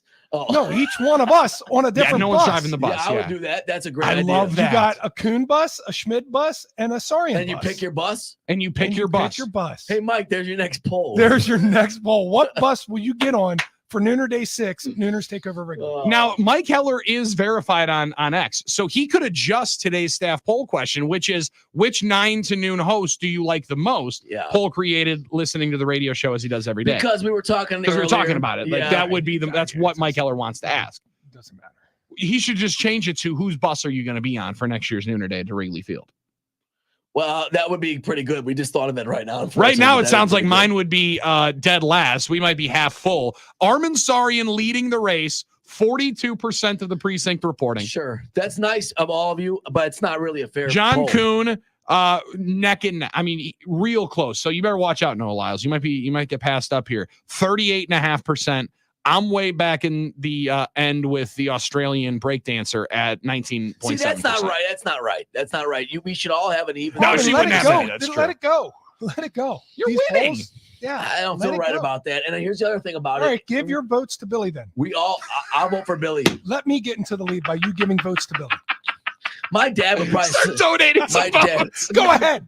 Go ahead. Mess around and find out. My I'll take dad some. would probably sign up for Twitter just to vote for me. Here's the thing: we all have different roles on the show, so I think it's a We little need every easier. Sarian out there to do the Sarian thing, and we put the think it's a little Sarian easier. sign in the sky. I appreciate you guys voting for me, but I think it's a little easier for me because it's a different role. So I have a little bit of guilt here. So my point is, I think we're all should be 33%. All right. I do appreciate you guys voting. for No, me. that's not how this works. Fine, Billy. Somebody's got to win and somebody's got to lose. I'll take the fat L. I'm okay. It wouldn't be the first time. But it's How not 19%. Is not right. People, a lot of people like you, Billy. Come on. Leo MKE. Yeah.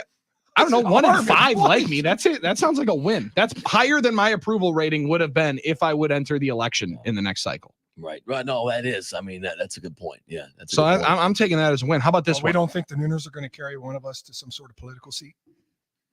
Are I you feel like kidding the me? Nooners are If very we- powerful. If we ran, That is fair. it would have to be local enough. Something like, local enough. assembly or something like local assembly. Maybe that's the next bet, because then we'll actually remember that one.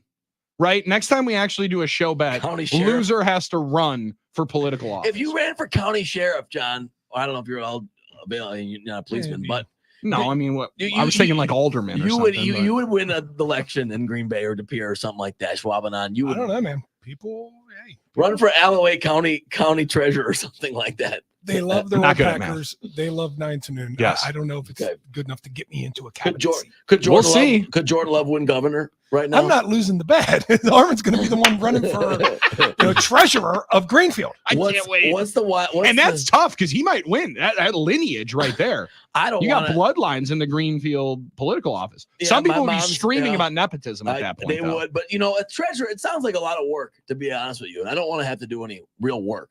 So that sounds like a lot of work. Yes, I do have some lineage. All right, do you want to keep this one going here? or do you No, wanna get sorry. to it? Let's get to Brennan. He's been waiting. waiting. And then we got to get to the responses on the Yeah. NicolayLaw.com talking text line because they're pretty fantastic. Brendan, what do you got on this, man? So I agree with you guys on everything about the rules, how it's kind of funky. But my whole thing, I think the bigger problem here is the base running blunder where you have a left-hander up, he hits the ball left field, it's curving towards the left field line, and everyone in the stadium could tell that ball wasn't near the left fielder who was playing in left center, and he should have never stopped in the first place, and he should have been touching home before the ball even got into the infield.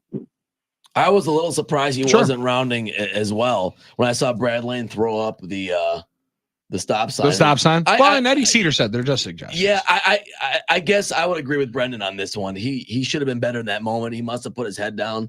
I don't know what he missed. I don't know what he didn't see. I almost thought he thought the ball was foul.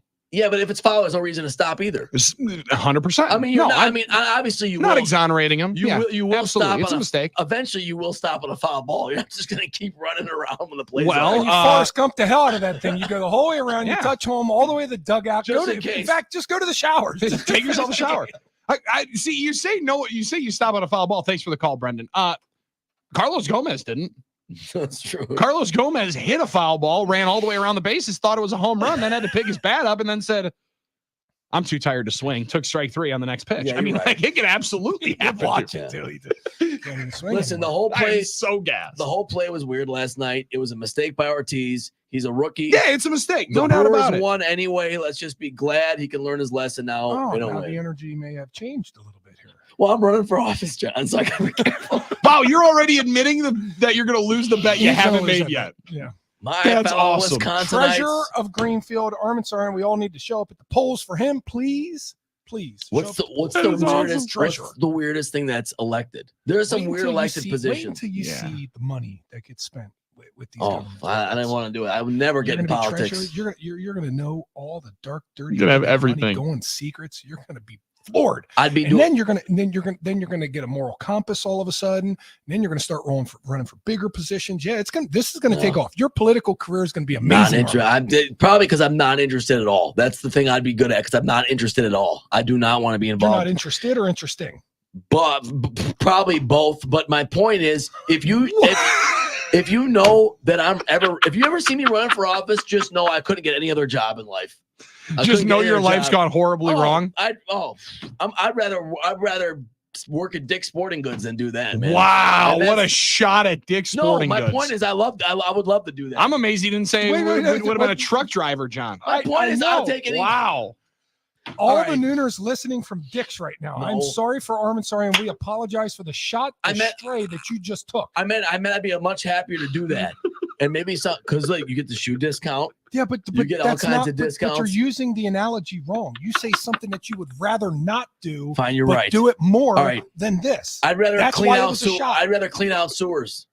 I feel really Wow. bad for the people in public service that are listening right Yeah. now that had to hear Armin take a shot at you that go out there and clean our sewers first Yeah. so that we can have Hey, clean we bathrooms appreciate and you. houses. We love you. Armin Yeah. might not, but we do. I wasn't going to bring this up, but You're I really losing votes for I yourself wasn't on gonna bring Howard's this. poll Okay, question now. I wasn't going to bring this up on air, but you guys did see. I had a picture last weekend. The UPS driver, John Nooner, saw me, recognized me. I waved to him. We hung out for like 5 minutes. So there are the delivery Just drivers. delayed his route. They do. Listen- Got him listen- yelled They do at. like me out Listen there. to your humble brag there. Maybe not so humble either. Listen Not to your humble at sick all. brag, dude. He goes, hey man, I gotta get going. I'm gonna be late.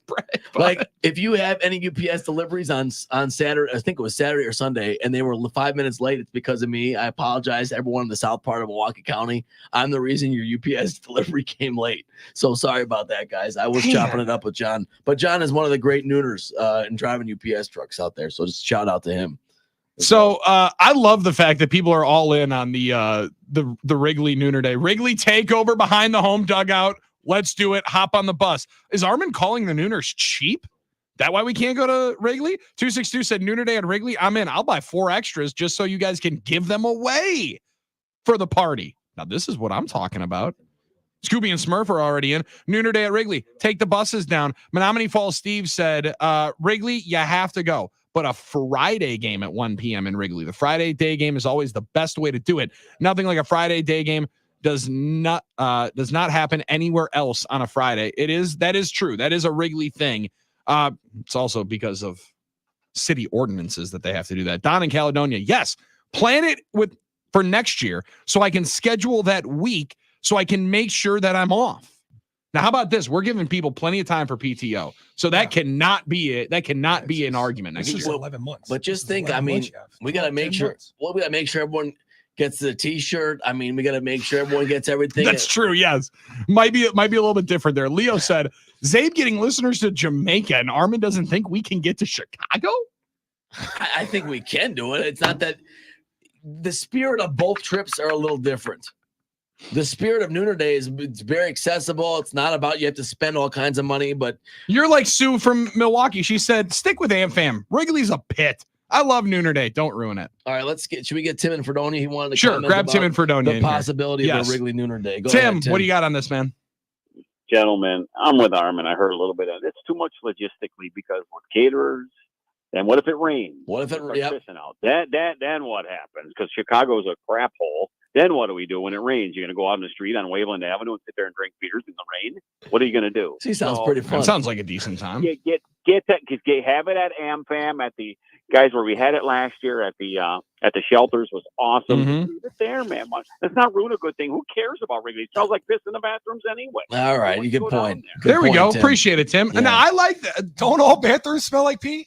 I mean, don't they all? No, Well, they don't just sit there as much as they do Well, at Wrigley. That's for sure in the Do troughs. they still have those long trough Yeah, they urinals? do. Let's see, that's Yep. why. I actually Yeah. feel our bathrooms I at actually AmFam miss are troughs. very clean. But if That's you a miss part of troughs, Yeah. Rolling up to a trough, that was a manly thing to do. It's like peeing Yeah. in the backyard. Yeah, Very and manly. That's true. It is like you're with your buddies out in the campfire and we're camping and Nothing stuff. like being a boy. there's nothing Walking like up with it, your dude. dad to a trough. Bang, bang. I'm- Two streams. Yep. Hitting the opposite side. Let's be honest. I just remember laughing the whole time as I'm sitting up there. My dad's like, "All right, it's not that funny. It's not that funny." I'm like, "Dad, just out, hanging out, going." Especially when the kids are young enough, they still pull them down around their ankles. Yep. And you walk in and the Yep. kid's standing there, bare cheeks, smiling at you while you're walking in. All right, I'll saddle up alongside you, kid. You seem to fit right in. Let's go. See, that would fit in at Nooner Day because we are a friendly bunch, family friendly. Maybe not as much at Potawatomi Hotel Casino Sportsbook. Clean bathrooms there. Clean bathrooms there. No pits like Wrigley.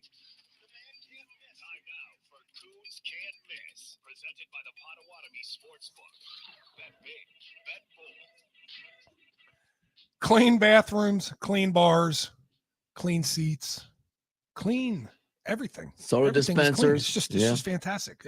What'd you say? Soap dispensers? They have the soap dispensers. They all work, in there. So that's It's awesome. a strange Because every time you go into a public bathroom in a lot of Soap places, dispenser? they're out of soap. But when I'm at Potawatomi, the soap's always there working, and I appreciate that. Well, it's a very clean, very clean, very friendly, Interesting. very beautiful atmosphere down there at Potawatomi Casino Hotel Sportsbook. And don't take my word for it. Make your way down there. Check out that big screen we talk about all the time. 2,000 square feet of curved beauty. Beautiful. You watch like 8 different baseball games at the same time on that thing. And I say 8. They could fit every baseball game on it, but they put about 8 on there at a time. Listen, yesterday we picked Padres to continue that streak that the Pirates are on. Air now at 10 games. I think it was 8-2. That thing was never in jeopardy, never in doubt. Got myself another win. So I am again rolling into a Thursday, only needing a mere victory out of these last 2 days. 1 victory, 2 days to get it to ensure the second winning week in a row. As we started taking some heat here for the can't miss. Turns out our can't misses are more can't miss than it is miss. So there you go. Let's go ahead and get this dub. That's a plus money win, by the way. I want to mention that. That was a plus money win. That's a big one. We like plus that. 155, John. So there you go. All right, so let's get another one here. And Armin could not believe that I was doubling down on these losses that were going on. But anyways, I hedge. You know me, Billy. I like to hedge it. Okay. Yeah, you do. Yep. 10 straight losses Tests for the are Pirates awesome. means 2 straight victories for Coondog here on the Can't Miss. And today we're going to go. This is tough. This is tough, but it makes these games more fun. And I'm going to watch. I mean, I'm going to be out in Denver, nothing to do. So I'm going to have, I can find you some stuff. I know. Mhm. We know. Great hiking. You're more fit for Denver, equipped for Denver. than Great I am, hiking up there. right? Yeah, She so would love to hike in Denver. nonetheless, awesome. preseason football, Eagles, Patriots, Eagles catching 3.5. I like it. I like Eagles catching 3.5, although the Patriots at home in the preseason are a different beast. They're a different animal. They won their first preseason game. I'm going to go not winning this preseason game. Philadelphia Eagles plus 3.5 tonight to make my Thursday night a little bit more enjoyable, to make my Thursday night a little bit more fun when I watch this football game that normally would not be fun to watch. But if you can wager, on Yeah, you preseason got football, something. you can enjoy. Absolutely. Eagles And plus 3.5. 35.5 is the over-under in that one. I don't know about you guys, but when it comes to preseason football, there's so many unknowns. If you're getting points, you might as well take them. That's just the way I look at it. Now, that's not a professional advice or anything. It's just the way I think, Yeah. Not I'm that you sorry. asked. I'm just caught off guard here by this text from the 608. Lindsay in the 608. Signed by Lindsay in the 608. You guys need to lay off making fun of Armin. I appreciate Lindsay? that, Lindsay. Thank Really you. sorry. Don't It just know- can't happen. don't So know- quit asking. don't know if It's not going to happen. Don't know if I know you, but I appreciate you keeping up. It is spelled Armen, but I'm not getting on you, Lindsay. I appreciate you keeping up, but you did spell my name wrong. Maybe it was Now you're voice to taking a text. shot at the only friend you have, Armin. Maybe it was voice Dude, we text. can't help this guy. Well, I'm just letting her know. He If can't help himself. He just The won't let guy you know. rips Oh my drivers. God. He rips people that work at Dick's. He rips the people that are Yeah. in public works. And That now he sewer takes guys. a shot at his only friend. 2X from Lax. Damn. I worked at Dick's Sporting Goods. Guess I'm not 9 to noon worthy. I didn't Yeah, say not. anything like that. I said Can't I do would much rather work at Bricky. Dick's. Dang you, Armin. We have a tremendous sewer department at DPW. Oh, I believe it's great. I just don't want to do the job. I believe you do a great job with that. I believe the roofers that are going to pull roof. Why don't you want to do the job? It just sounds dirty and hard, and I don't would prefer not to do it. Okay, I'm soft. I'm running from the grind. Fine, say it. Say No it. sweat equity from this guy. I would much rather work at Dick's than do that. Is my point. I would love to put on a polo shirt and tell people about the shoes and the Nike sweatshirts and all the cool stuff at Dick's Sporting Goods. You know, that's my whole point. I like about Axon that. Hartford. Armin, you need to apologize by saying how much you love Dick's No, Sporting See, Goods. no, I'm not. See, you can't. I'm not that stupid. Okay, I'm 40 years old. You're not gonna get me to say that in this radio air. All right, I know that's a drop waiting to happen. So in 10 All right. years, I'll pass on reading that text on the air. I'm No. going to bet the under. I'm going to bet the under. I think that's going to potentially stay a club in my bag. All right, on the other side. Thanks, Lindsay. Thank you. Just want to say that. Now you want to thank her after criticizing her for spelling your name wrong. Good work, kid. That's Armin Sari and John Kuhn, our two-time Super Bowl champion. I'm Billy Schmid. Matt LePay, voice of the Wisconsin Badgers, will join the conversation next. We'll ask him who he likes the most, whose bus he wants to ride on down to Nooner Day next year to Chicago, Illinois for Brewers and Cubs, and as well about Tyler Van Dyke, named starting quarterback for the Wisconsin Badgers by Phil Longo publicly, maybe been privately for a couple of days, as well as talk some more college football. We got into a robust conversation about the landscape of college sports. We touch on it with Matt LePay on the other side. It's 9 to noon on the Game.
9 to noon on the game. Thanks for hanging out. 414-799-1973 is the NicoletLaw.com talking text line. That is getting hammered at the moment with people's votes, even though it's a Mike Heller show poll question that asks you, which 9 to noon host do you like best? Pretty simple question. Then we kind of made it even more fun when asking you which 9 to noon hosts bus are you going to load up on for Nooner Day 6, potentially at Wrigley Field next year. The now broadcaster, Matt LePay, important questions about the new starting quarterback for the Wisconsin Badgers, about their offense, about the transfers on defense, about the ever-changing landscape in college football. However, we wouldn't be the dumb show if we wouldn't ask Matt LePay our stupid hijinks right out of the gates. Matt, hey, appreciate the time. Glad you really enjoyed Badger practice. Hey, which of these three do you like the most? Well, that's tough, man. That's win-win-win. There's something about the versatility of Armin Sarian, though, guys. Yep. I mean, you got to value versatility. Thank you. Sports, more Swiss positions Army to knife. play. I mean, I'm just saying. Appreciate it, If Matt. I had to pick one. Man, It makes sense I why need he's to help Armin. Yep, I it makes sense appreciate why he's that. leading the poll, Matt. It makes sense. I just feel like it's really, I appreciate it. It's really nice of you, but it's okay. I mean, if it's Billy, it's fine. If it's John, it's cool. I'm not, you guys are really nice to me. Just Thank be you. proud of yourself. Just be I proud do. of yourself, I am. as you are the only MVP that we have at this radio station. Well, John's on my butt here, 40%. I mean, this is tightening up. We this got a poll. two-time Super Bowl champion. We got a guy that played basketball in Taiwan. I mean, like, we got a lot of Yeah, that's a good people on point. this radio show, and we got Zabe. So I mean, like, it's hard to be the number one guy in the MVP of this radio station. But Matt, it is hard to be the starting quarterback for a Big Ten school. However, man, Tyler Van Dyke comes in last year. It was Tanner Mordecai. I loved the quote that Luke Fickell went to at the end of the year where he said he never rented it, right? He owned being the starting quarterback for the Wisconsin Badgers. That one was a foregone conclusion. This one, Phil Longo stressed it yesterday. Not so much of a handover to the starting quarterback job. Tyler Van Dyke, transfer from Miami. Sounds like he definitely won this competition, as he'll be the number one guy when the Badgers take the field against Western Michigan a week from tomorrow. Yeah, I do think it was that case more than by default. That was not the case. I think Braden Locke, a year in the system, he's a really smart guy. He played reasonably well last year under the circumstances and in the games that he started. It was just the 3, but there was enough there to build on. And it wasn't like he stunk it up. It's not like there's this massive gap between Tyler Van Dyke and Braden Locke. As cliche as it might sound, I think if the circumstances dictated that they needed Braden Locke for a game, they would go in much more confident, I think, about what they're doing offensively than this time a year ago. So I think Van Dyke with his arm strength, and he is, I'm not ready to call him a mobile quarterback, but he runs better than I thought. The escapability, we'll find out together when they start playing real games. But he moves around better than what his running statistics or lack thereof would indicate. And he's a big, strong guy. So just his experience as a college quarterback plus his arm strength, that gave him an edge, I think, in this quarterback race. Yeah, it's funny, Matt, when you say 6'4", you don't think 6'4" as a running quarterback. So yeah, escapability is probably the better term to say when you're talking about him. But you got fans from Wisconsin thinking about a quarterback coming to your school now from Miami, right? Let's just say it how it is. When you're a quarterback of a school in Florida, you can throw the ball. And he did ACC Rookie of the Year. Should Badger fans be, I know what the anticipation is. He's going to come in here and he's going to throw it around and it's going to be glorious because we're going to have a quarterback that can sling it. Should we have those expectations? I think I would, within reason, John. I know this offense has the air raid label, but they are going to want to run the ball, and I think they're deeper in their running back room than they were a year ago at this time. The thing about him, is it going to be like the Mad Bomber? I don't see that, although he throws a really good deep ball. But they're still going to want him to distribute the ball, medium range throws, that type of thing. But are they going to ask him to chuck it 50 times, 40 to 50 times a game? I would hope not. and it's not anything against him with his skill set, but they're going to have to be able to run the ball too. So, but I think Longo's talked about this with Van Dyke.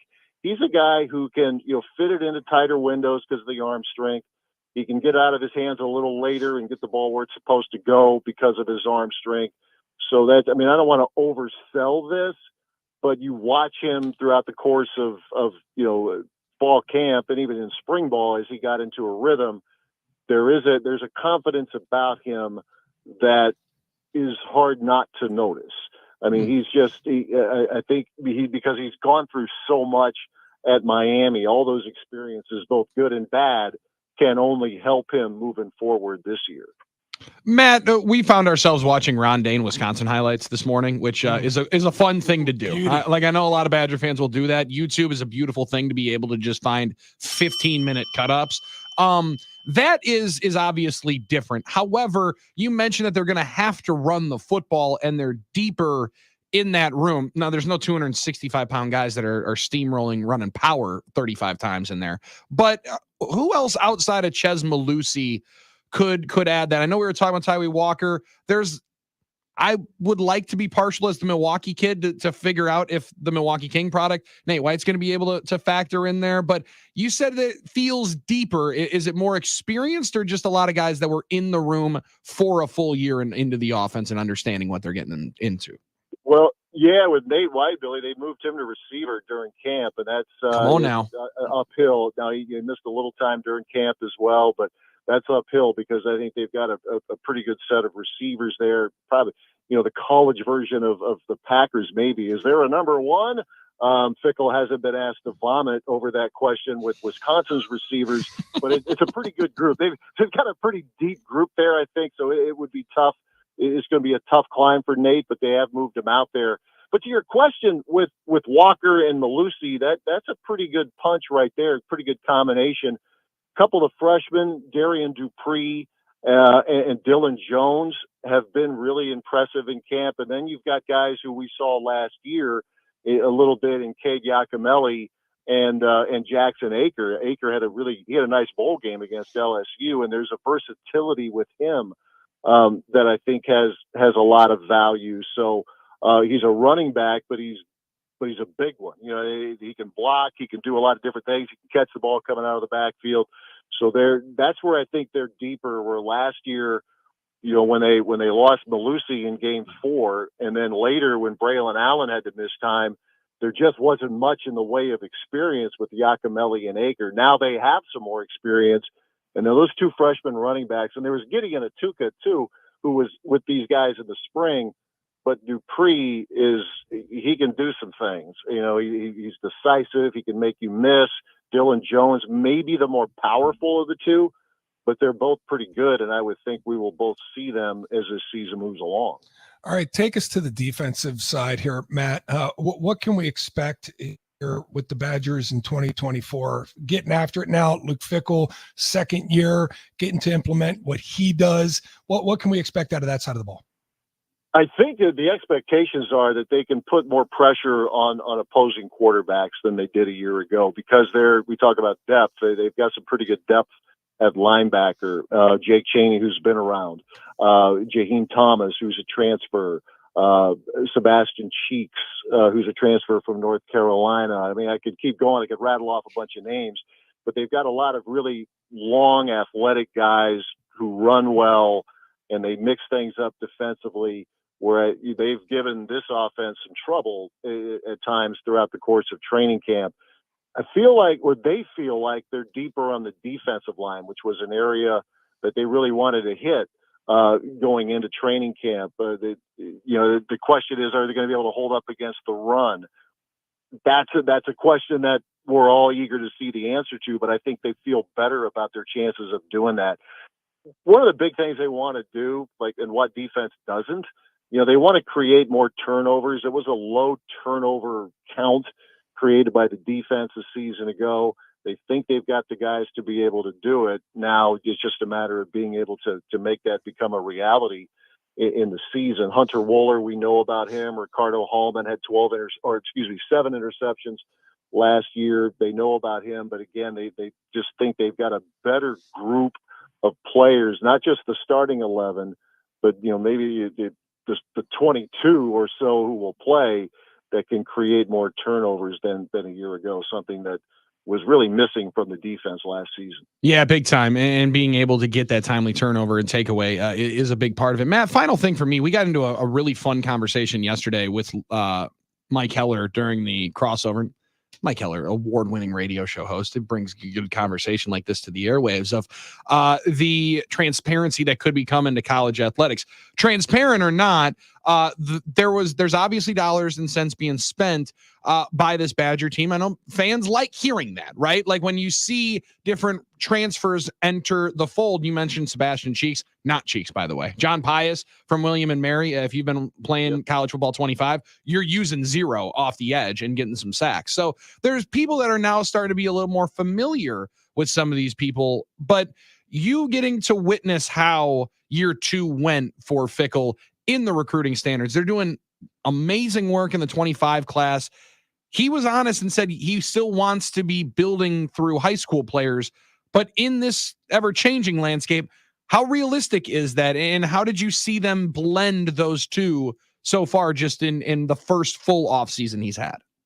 Well, I think this year you mentioned John Pius. There's Leon Lowry from Syracuse. They wanted to get more immediate help, particularly, well, in a lot of areas, I guess, but particularly at linebacker. And then they were able to do that.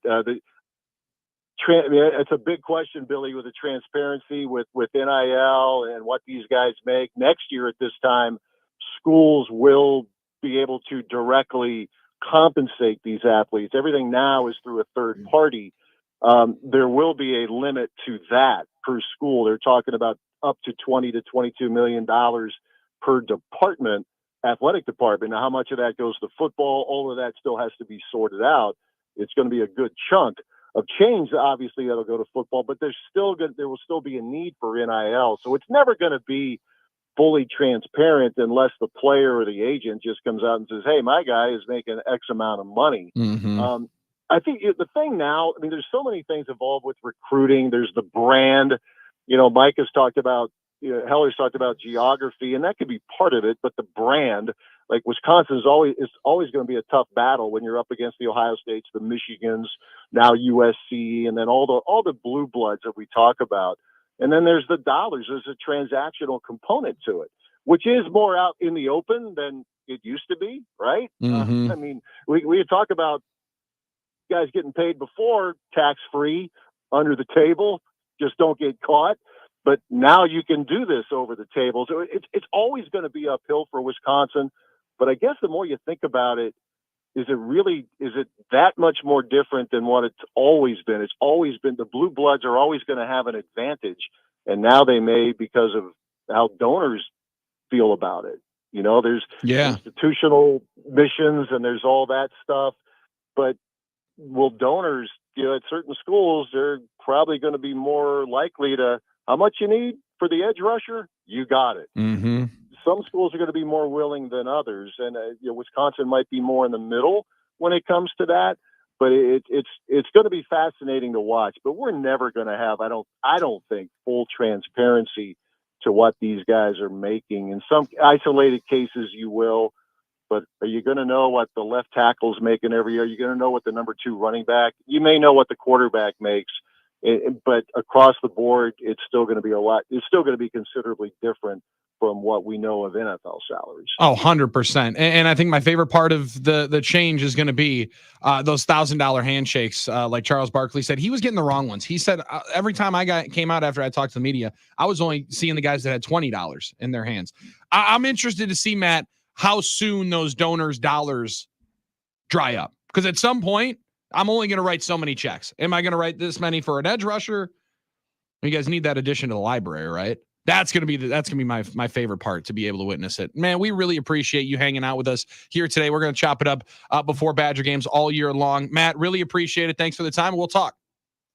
All right, guys, take care. And who would ride a bus with Heller? We talk about you guys. Nobody. Would they line up to ride on a bus with Heller, do you think? Well, luckily, Matt, he's got enough kids that he'd probably be able to fill like 2/3 of it. So only a few tickets to be sold. But if he brings the wine and the bourbon, sign me up. See, Yeah, then he'll be in there. there's a Yeah, then crowd. he'll be in there. There's a Yeah. The crowd. party favors with Yeah. Heller are Yeah. pretty top There's a notch. crowd for Yeah. it. Matt, I don't think you dislike the party favors on John's bus either. Now my bus might have some different party favors. Yeah, my bus might have some different ones. It's win-win-win, guys. You know how that is. There he is, Thank Matt you, LePay. Appreciate it, buddy. Matt LePay, voice of the Wisconsin Badgers, hanging out with us here on 9 to noon. We're back after this. John Coons right there. I'm Billy Schmid, Armin Sari, and our takeaways from the day are after this on the game.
Rounding third, heading for home. It's our Quick Trip takeaways of the day, brought to you by Quick Trip. Need something for dinner tonight? Don't cook. Stop at your local Quick Trip. Pick up a freshly prepared, absolutely delicious take-home meal. You might even find there.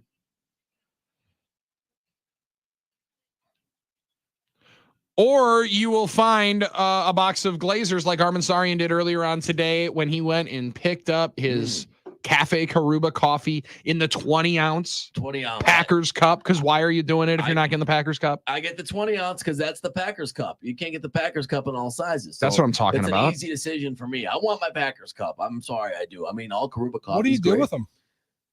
I use it to drink the coffee and I throw it away. Oh, I should save them, you're saying? Well, you're getting a Packers cup. You're probably paying a couple extra pennies for the Packers cup. I don't think it is. What you did with them since you need your Packers cup. So I don't think it's extra money. It's just it's a different size. Yeah, just so the the 20-ounce price. So yeah. the same size is the same amount as another size? So all the sizes are the same price? No. No, the 12, 16, 20, 24-ounce cups are all different prices. Right. All 20-ounce cups, So you're not actually getting it for the Packers. You're getting it for the size. well, if you wanted a bigger size, you could get the 24-ounce cup that's not the Packers Yeah, cup I wasn't for an extra 10 I cents. wasn't married to one specific size. I wasn't sitting there thinking I need 16 ounces of coffee. I just looked at all the cups. I saw the Packer Or one. say said, I need a full 24-ounce cup. I said 20 ounces is fine. I want to drink out of a Packer cup.